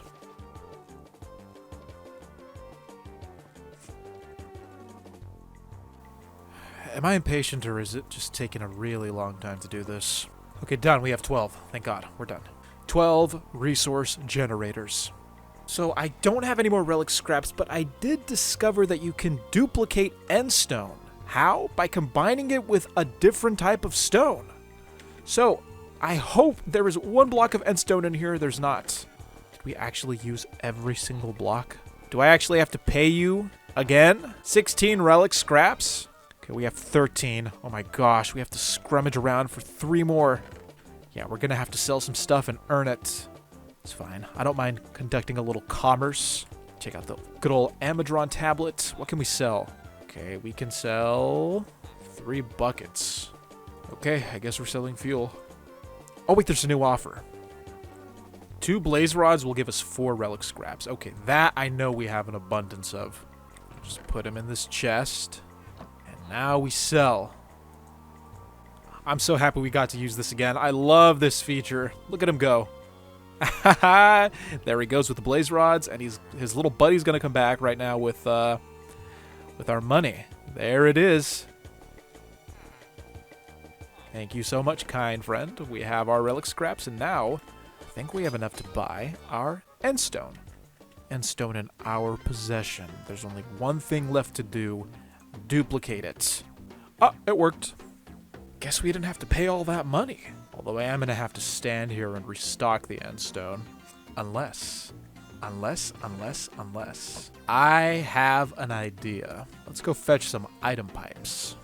We'll just take the item and transfer it like this. From the bottom back up to the top.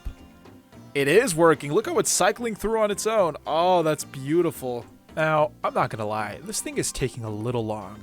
Thankfully, I think there's a way we can speed this up.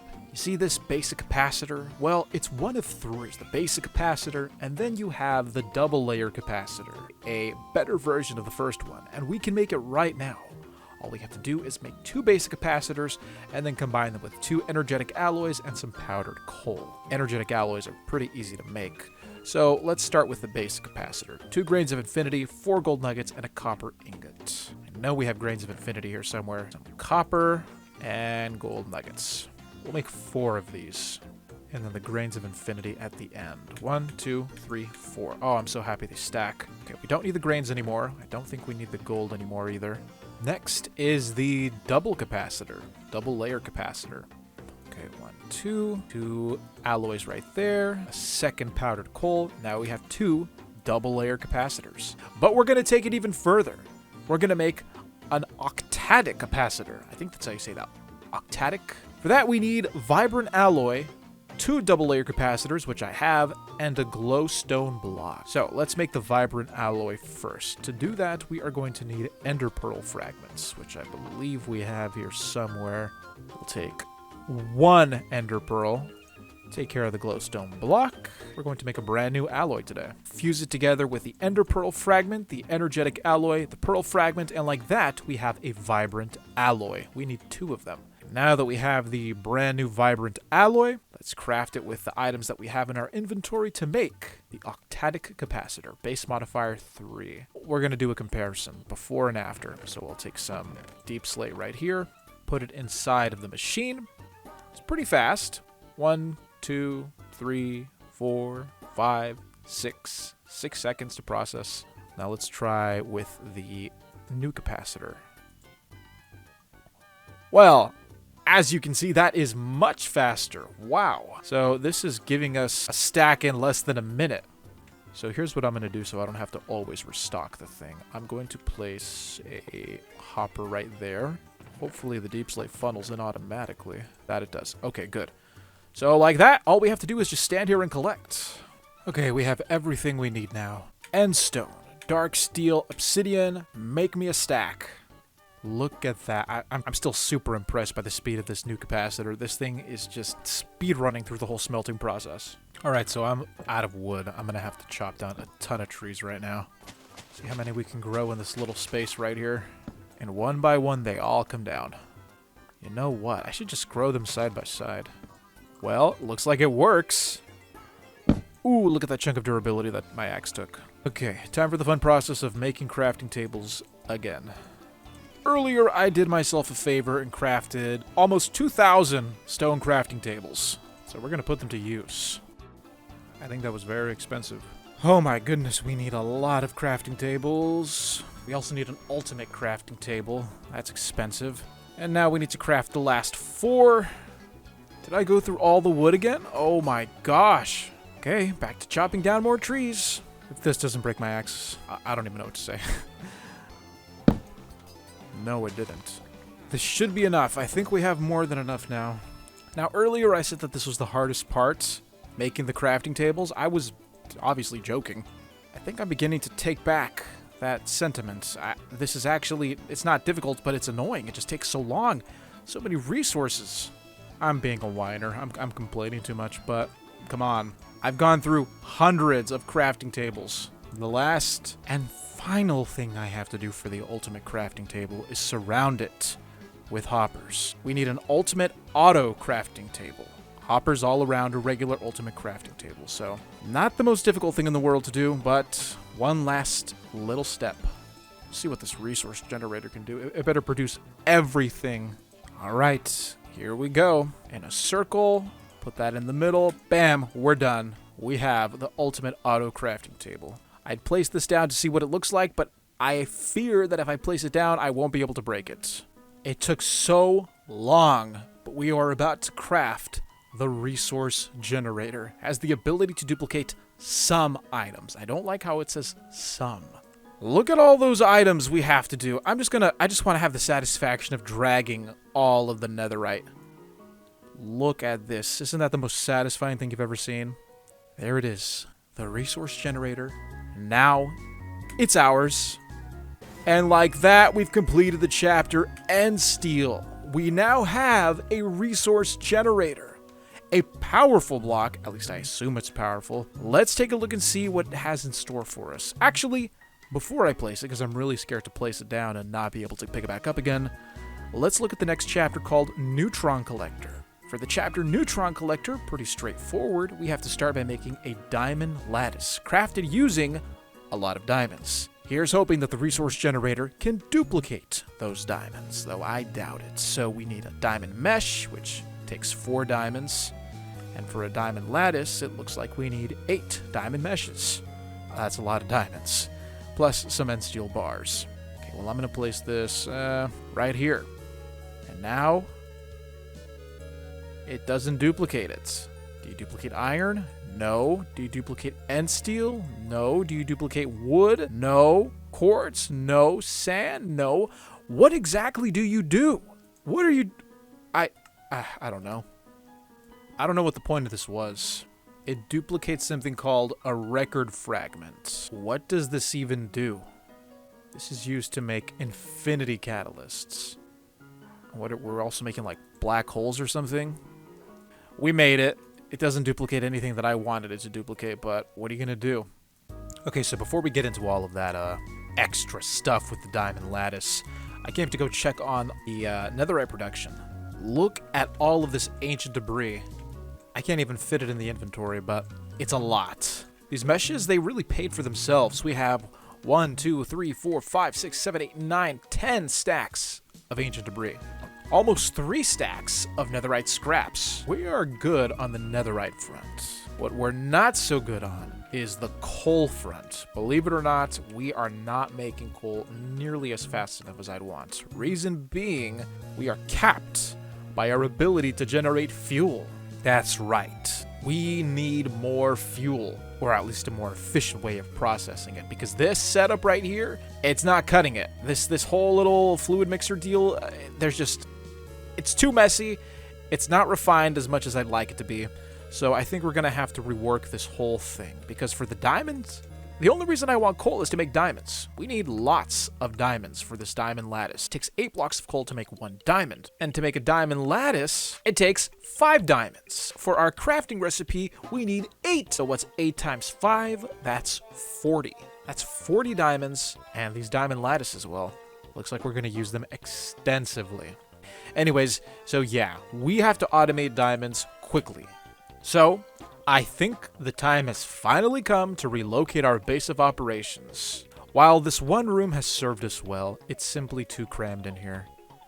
Thankfully, we have a massive structure that's just empty and waiting to be filled with items.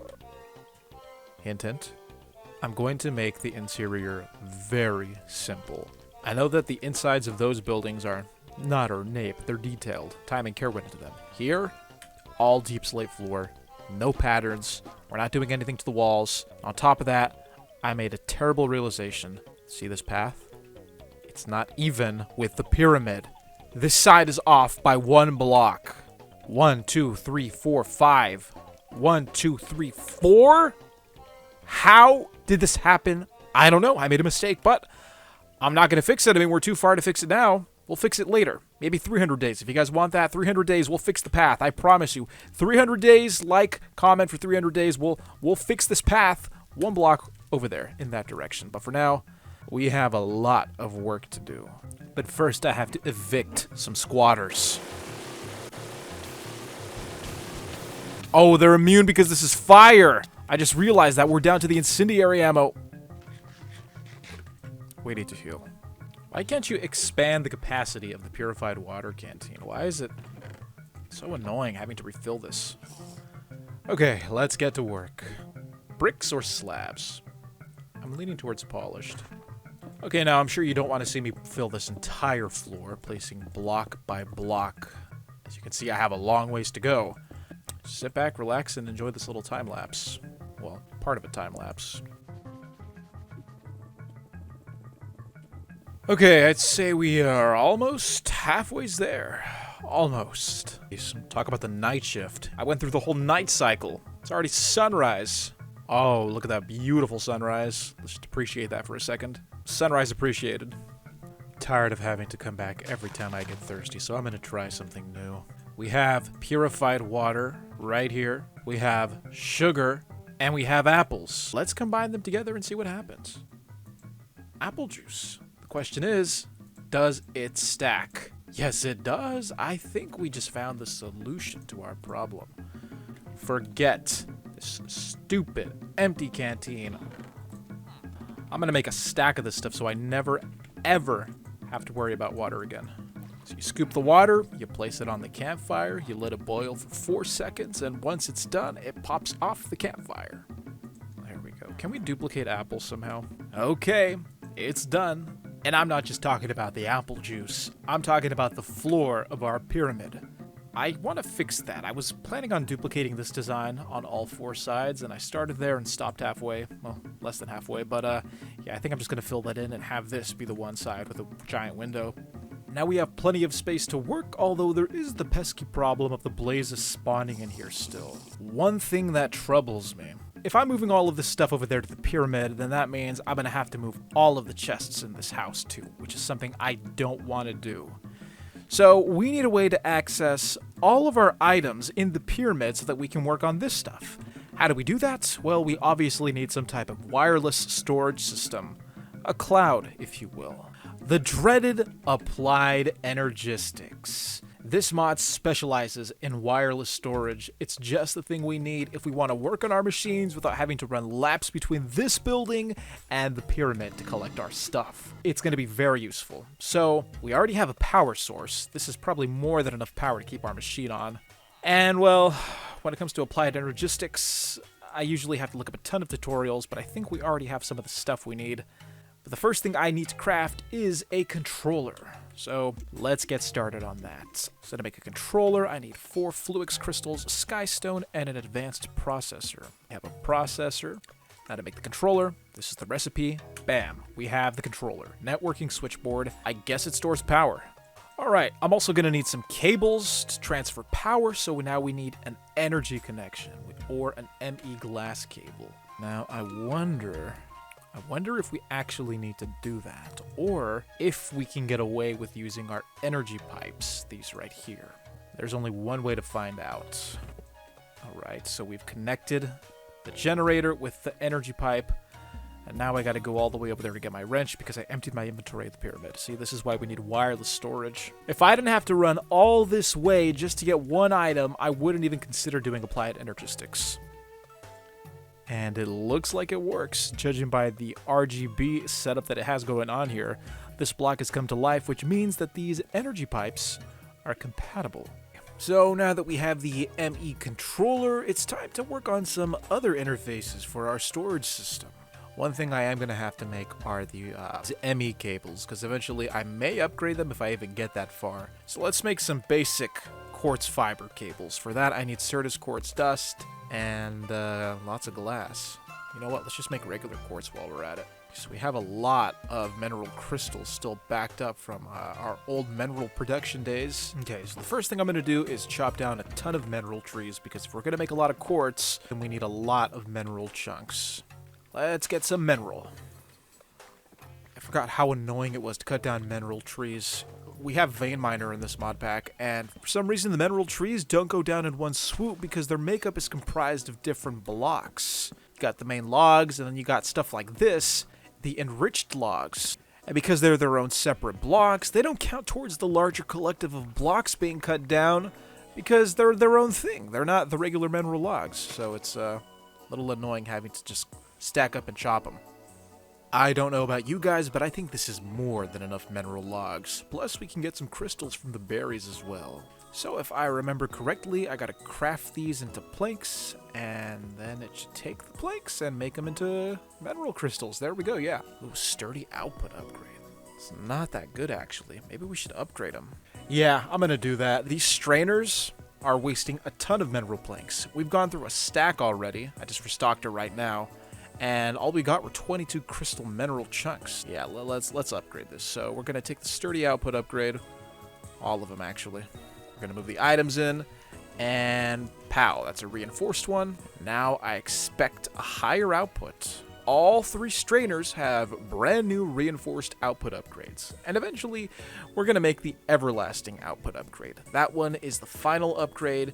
You do that with a netherite ingot. We're going to let that stuff process, and it looks like we have some quartz ready for us as well. Okay, we have 1, 2, 3, 4, 5, 6 stacks of quartz. Well, that is more than enough to get us started. And just a refresher, with the quartz, we're going to make something called a Certus quartz crystal. For that, we need redstone dust and silicon blend.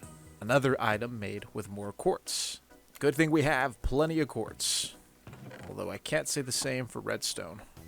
Alright, I got the sand. Let's make some silicon blend. Okay, so to make the blend, we need some sand, gold nuggets on the side, and like that. Oh, they're pretty generous with this. 2 blend, not bad.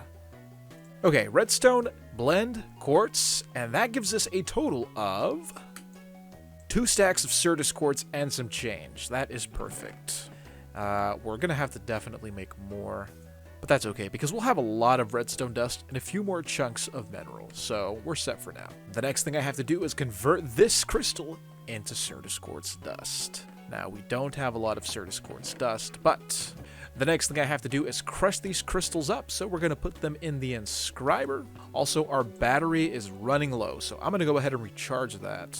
You know, I thought the reactor was just going to be a tool for making cyanide, but guess we actually need the power now. The reactor is on. Power is being generated. Yeah, look at all that power. Oh, that's amazing. Since we're going to be using more power, we need more batteries to store it. Okay, 1, 2, 3, 4, 5. Let's go for 5. 2 blocks there. Redstone block in the middle. Chunks on the side. And like that, we have our energy batteries. Now, these can stack. And 4 million. There we go. We are set. All right. This one is charging. This one is basically almost done. Yeah. And these ones, they'll charge simultaneously. Because this reactor has a lot of like backed up power here. And I'd hate to waste it. It's got 3.75 million FE. And this has a capacity for storing 4 million FE. As long as there's fuel in here, it's going to keep generating it, and that power is just going to go to waste unless it's siphoned somewhere. So we want to collect as much of it as we can. This one is almost done. This one is full. We're just going to take that and leave these 2 to charge. Let's get back to our energy system. Go. Okay, so we have the battery siphoning power into the inscriber, right? That's what it's doing. Hello? Okay. Now it's going to the inscriber. And finally, our Certus quartz crystal is being ground up into Certus quartz dust. Is there a way we can speed it up? There's an acceleration card. How do we make an acceleration card? So it's just a flux crystal with an advanced card. An advanced card? Okay, yeah, we can do that. Okay, so we're about to craft an advanced card. What am I missing? Oh, the iron. I'm going to make the advanced card.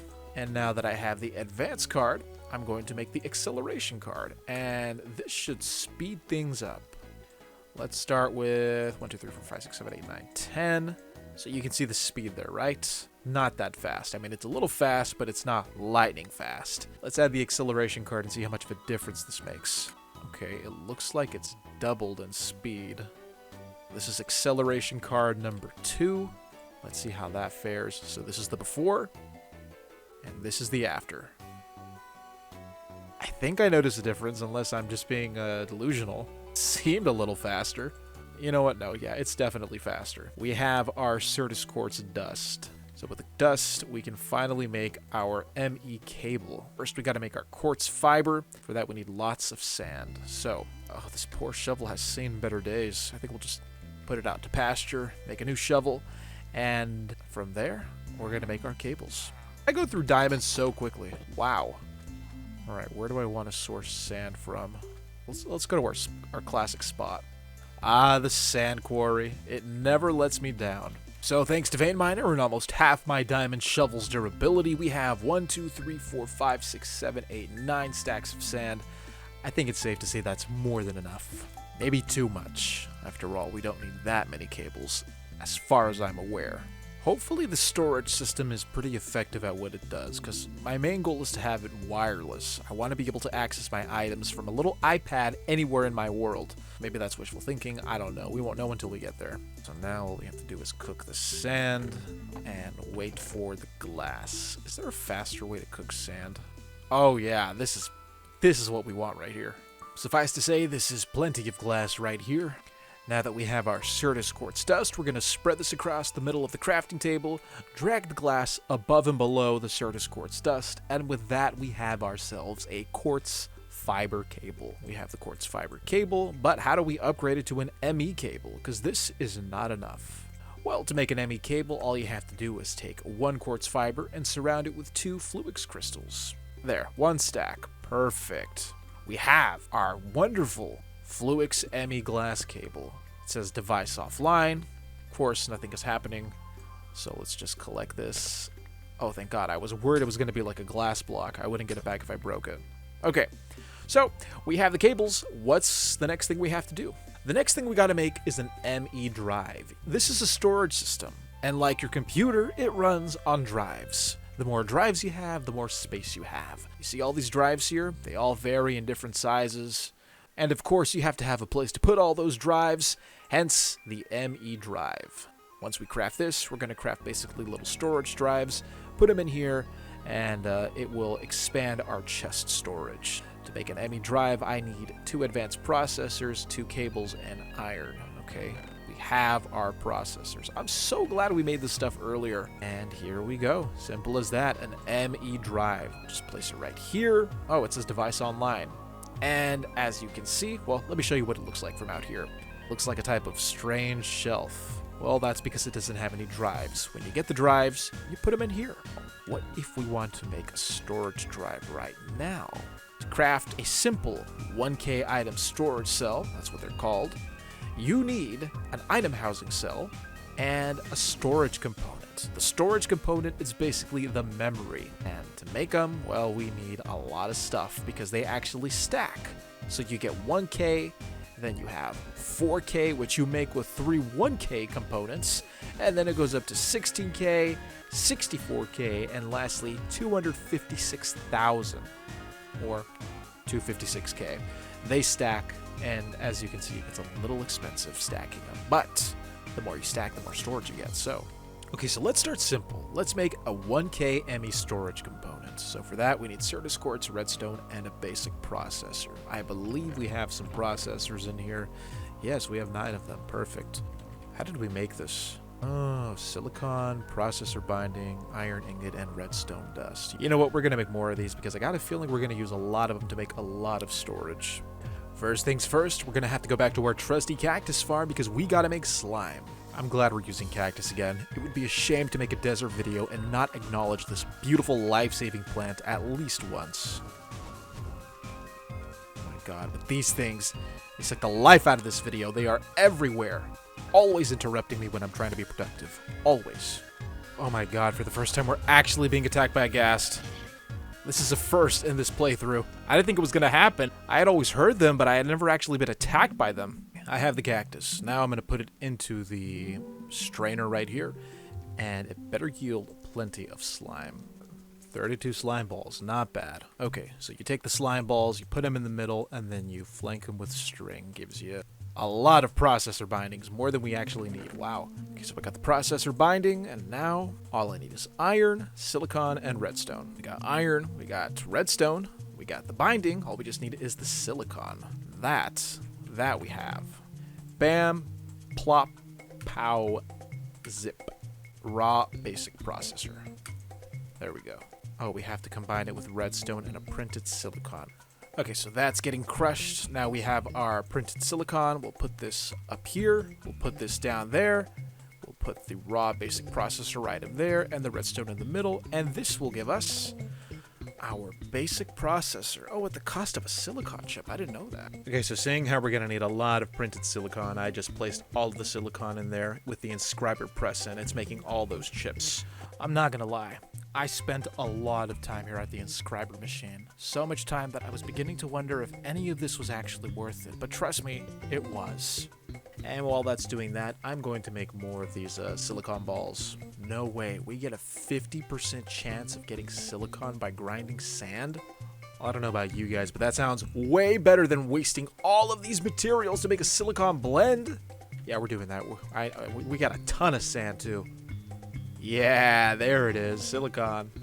43 basic processors. Safe to say that's more than enough for our purposes. So, now that we have our processors, let's make ourselves a 1K storage component. 4 crystals, redstone, and a processor. We have redstone, we have crystals, and we have processors.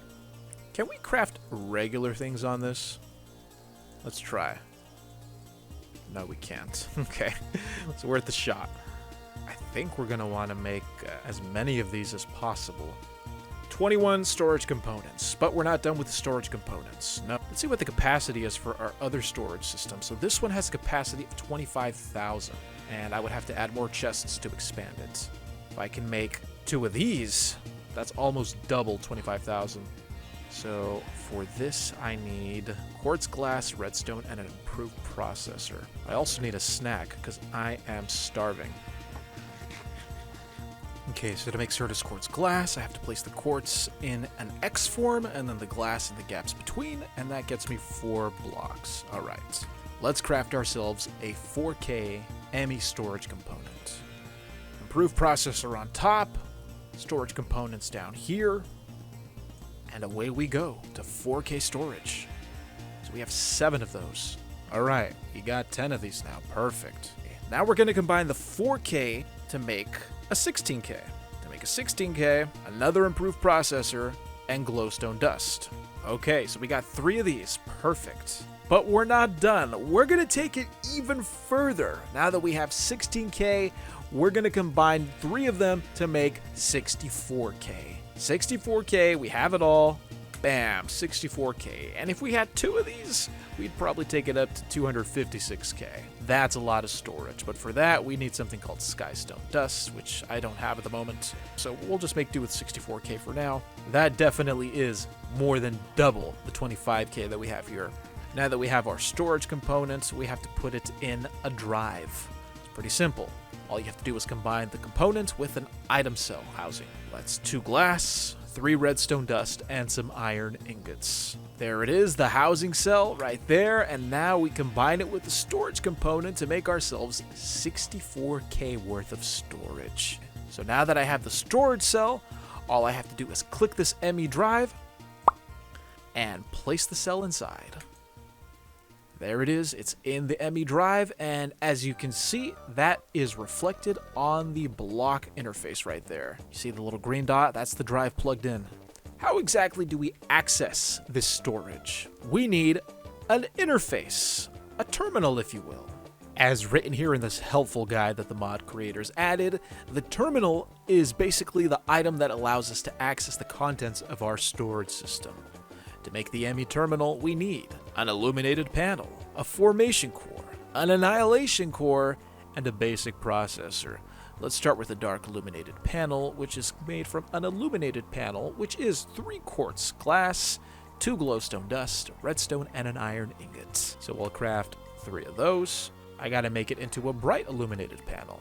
Simple enough. Okay, so now that I have the panel, now I need to make an annihilation core. So for that, basic processor, flux dust, and another quartz. And that is going to yield us 2 annihilation cores.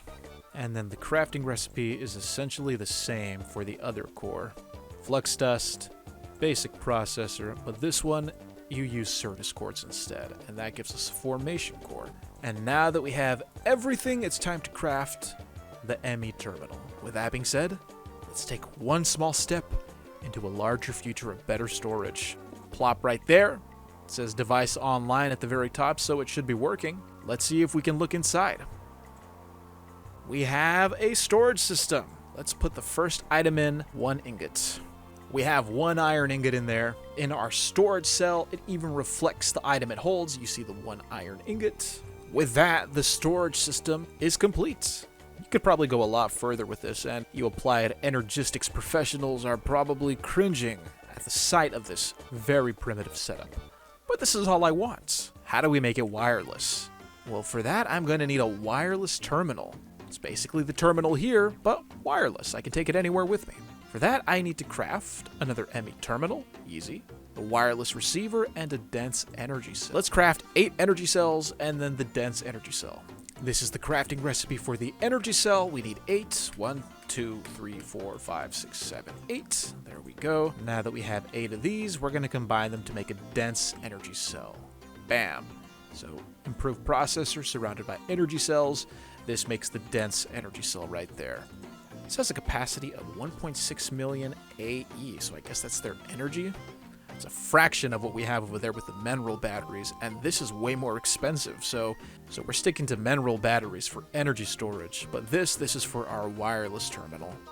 So I have the terminal interface, and the last thing we need is this silly looking little sci-fi antenna, the wireless receiver. For that, I need a quartz fiber, a fluix pearl, and 3 iron ingots. So this, I'm assuming it's just an ender pearl surrounded by, yep, the purple.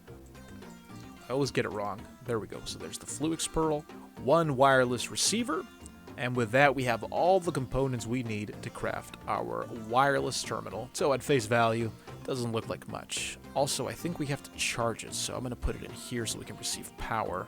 You charge up nice and good. While that is charging, I think we're going to have to add more antennas to this. We have our ME drive, we have our ME terminal. So, as you can see, this is about halfway charged, 55%. It's unlinked. We gotta link it somehow. We'll get to that right now, because now we need to craft a wireless access point. The wireless access point is gonna send a signal to our little terminal right here, to our little tablet, so that we can access anything, anywhere. So I'm gonna go ahead and craft a wireless receiver right here. All we have to do is craft the pearl. All right, pearl's done. Wireless receiver, you are a go. So there's the wireless receiver. And with the cable, I have now crafted an access point. There we go. So there is the wireless access point. Let's place it and see what it looks like. Looks like a little satellite that can send a signal. So yeah, appropriate. All we have to do is get some cables and attach it, and it should boost the signal. Okay, the device is online as indicated by the little bulb that started glowing. All we have to do now is link our wireless terminal. So to link the wireless terminal, I think I need something called a security block. It's just not showing up here. In its place, though, there is a similar item called a security manager for refined storage, so maybe that's compatible? I assume it is, because some of the items needed to craft this thing require advanced processors, which we've been using for AE2, so I guess we're gonna go with the security manager, and maybe that will allow us to link our terminal. First, I have to make network cards, and for that, advanced processor with quartz enriched iron. Okay. And they don't stack. Of course they don't stack. Why would they? We have 6 network cards, and with it, we're going to make security cards. 1, 2, 3. Okay, there we go. And now that we have our security cards, we can make the security manager. This better work. This took so many resources. The security manager is crafted. Now, let's place it right there. I'm a little iffy because the cables didn't connect to it. I think I just wasted materials on this because this is not compatible with AE2 for some reason. Turns out that the only way to link this wireless terminal is not through the security manager. Mind you, there was a security block for this before, and that's how you linked this. I think I did it in my Create Mod video. I guess the new way to do it, they changed it, is to put it in here. And now it's linked, which means I can access my iron, at least from a certain distance. Now it's out of range, so we gotta boost the signal. Also, we gotta find an effective way to transfer power because this thing is sucking up more energy than this can provide. I have an idea. Naturally, it only makes sense that we're gonna use the reactor to power our storage system. I'll put the reactor controller here, connect it with an energy pipe, place the drive next to it. Is this reactor off now? It is off. We went through all the fuel already. Okay, so power is being generated. Ooh, a lot of power. That is filling up fast. Look at it go. Jeez! The terminal there. Looks like it's working. It can keep up. Looks like the reactor can keep up with the energy demand of the storage system. Yeah, it's still climbing too. So, as you can see, the device is now online. But Like I said before, if we want to access this precious iron ingot, then we have to be within a certain range, otherwise it's not going to work. So, how do we boost the signal? I'm glad you asked. This is where we're going to use something called a wireless booster. It does just that. It boosts the signal. And the more wireless boosters you have in the wireless access point, the larger the range will be. As you can see, the range is 16 blocks. And, well, the larger the range, the more power it's going to use. There's the energy usage right there. Let's craft ourselves a bunch of wireless boosters and see how this goes. First thing I gotta do is take these ender pearls and grind them into dust. I think we're gonna have to start farming for endermen pretty soon. Alright, here's the ender dust. I had to watch a video on some of this stuff, and I heard that the creator pronounced it as flux, not fluix. So, now we know. But then why would they put the I there? Is the I silent? Ender dust, Certus quartz, flux dust, and of course the iron ingot. That's going to make us 14 wireless boosters. Let's see what the range is with this.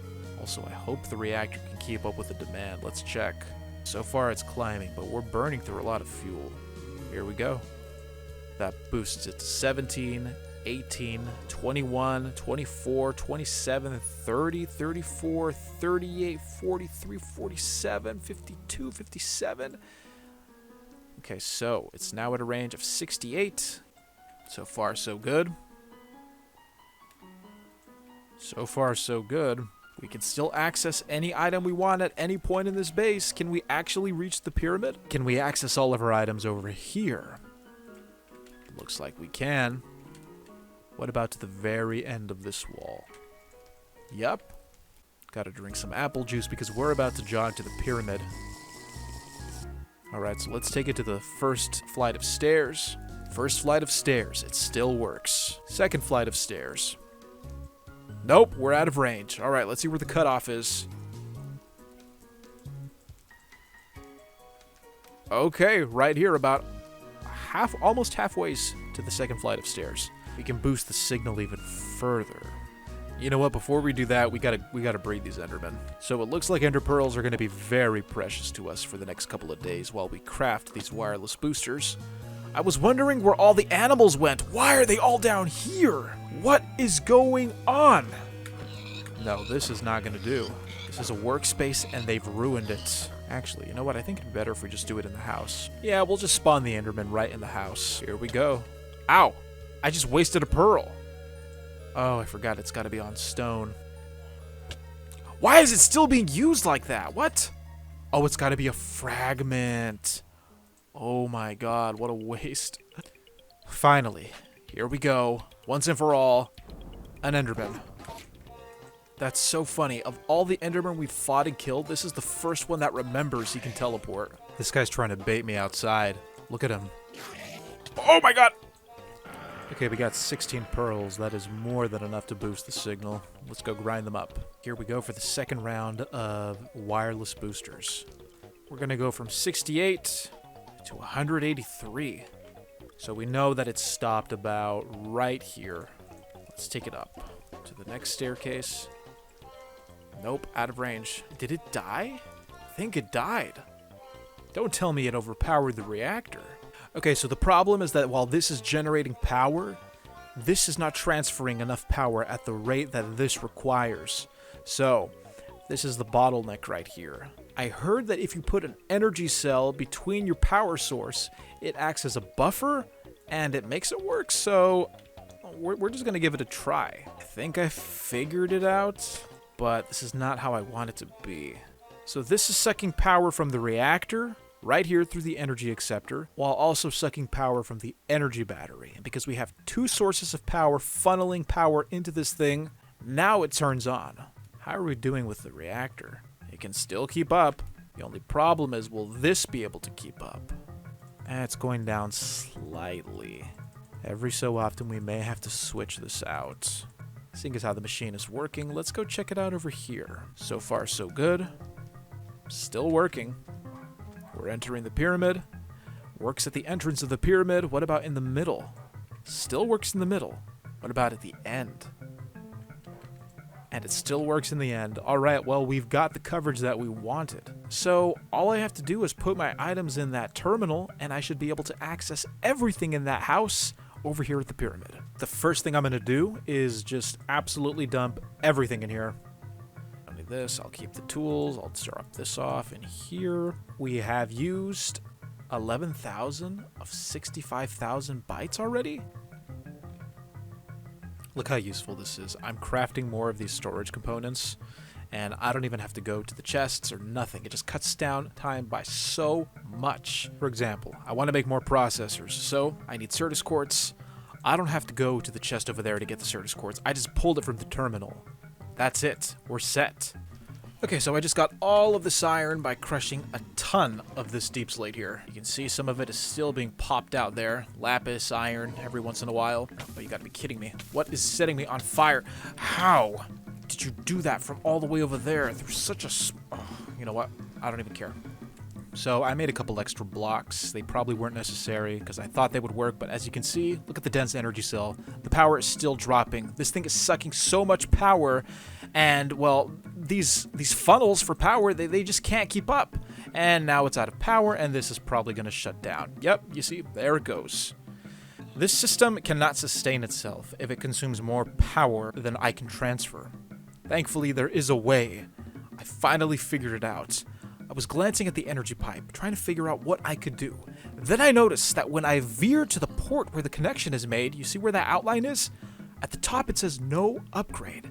So I decided to click on it, and wouldn't you know, there is a whole new interface, one that I've never seen before. And if I have, well, I completely forgot about it. Look at this. What do you suppose that is? A slot for an upgrade. We can actually upgrade the energy pipes. They're right here. There's a basic one, an improved one, an advanced one, and an ultimate pipe upgrade. One would assume that these pipe upgrades will allow us to transfer even more power. As it stands right now, we can only transfer 256 FE every single tick. So let's start by making the basic upgrade and go from there. Hopefully we'll be able to transfer more than 256 FE to meet the demand of this bottomless pit that is the ME controller for our storage. For now, I'm going to have to temporarily connect this energy battery to the storage terminal because, well, all of my stuff is in there and I can't access any of it, so...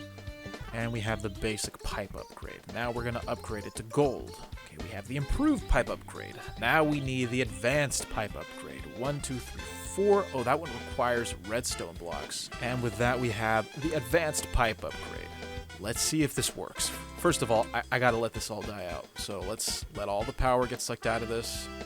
Put the energy acceptor there. It says offline, perfectly fine.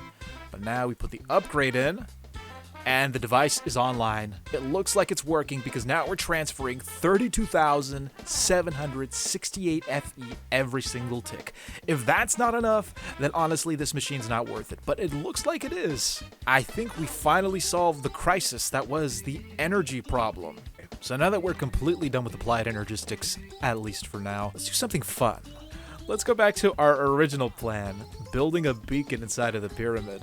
I have lots of iron with even more on the way. It's all smelting. We're going to craft this into blocks. I hope it's enough. And the goal is to make a max beacon. And I think we're almost at the conclusion of our little journey here today. We didn't get everything done, but we accomplished a lot. Now, I want to make sure that it is smack dab in the middle of this pyramid here. We'll find out soon enough. Perfect. Now let's place the beacon. And there it is. We have our beacon. Beautiful. So we have to pick between haste or speed. I say speed. Where are my buffs? There they are. Regeneration and speed. Well, ladies and gentlemen, I think that is going to be it for today's video. I'm glad we did eventually get around to doing a storage system along with a wireless terminal, plus we have all the space in the pyramid to move our machines to work on, well, what is it called? Neutron collector? For a neutronium ingot? This kind of stuff is a little scary, and we want the perfect place to work on it, so that's exactly what we did today. We upgraded our base, we upgraded our storage, we have netherite being produced. This was all in all a very productive video. Thank you so much for watching. I hope you enjoyed. If you want 300 days, you already know what to do. Leave a like, subscribe, comment what your favorite part of the video was, and hopefully I will see you next time. This has been Doublesal. Thank you for joining me in the desert.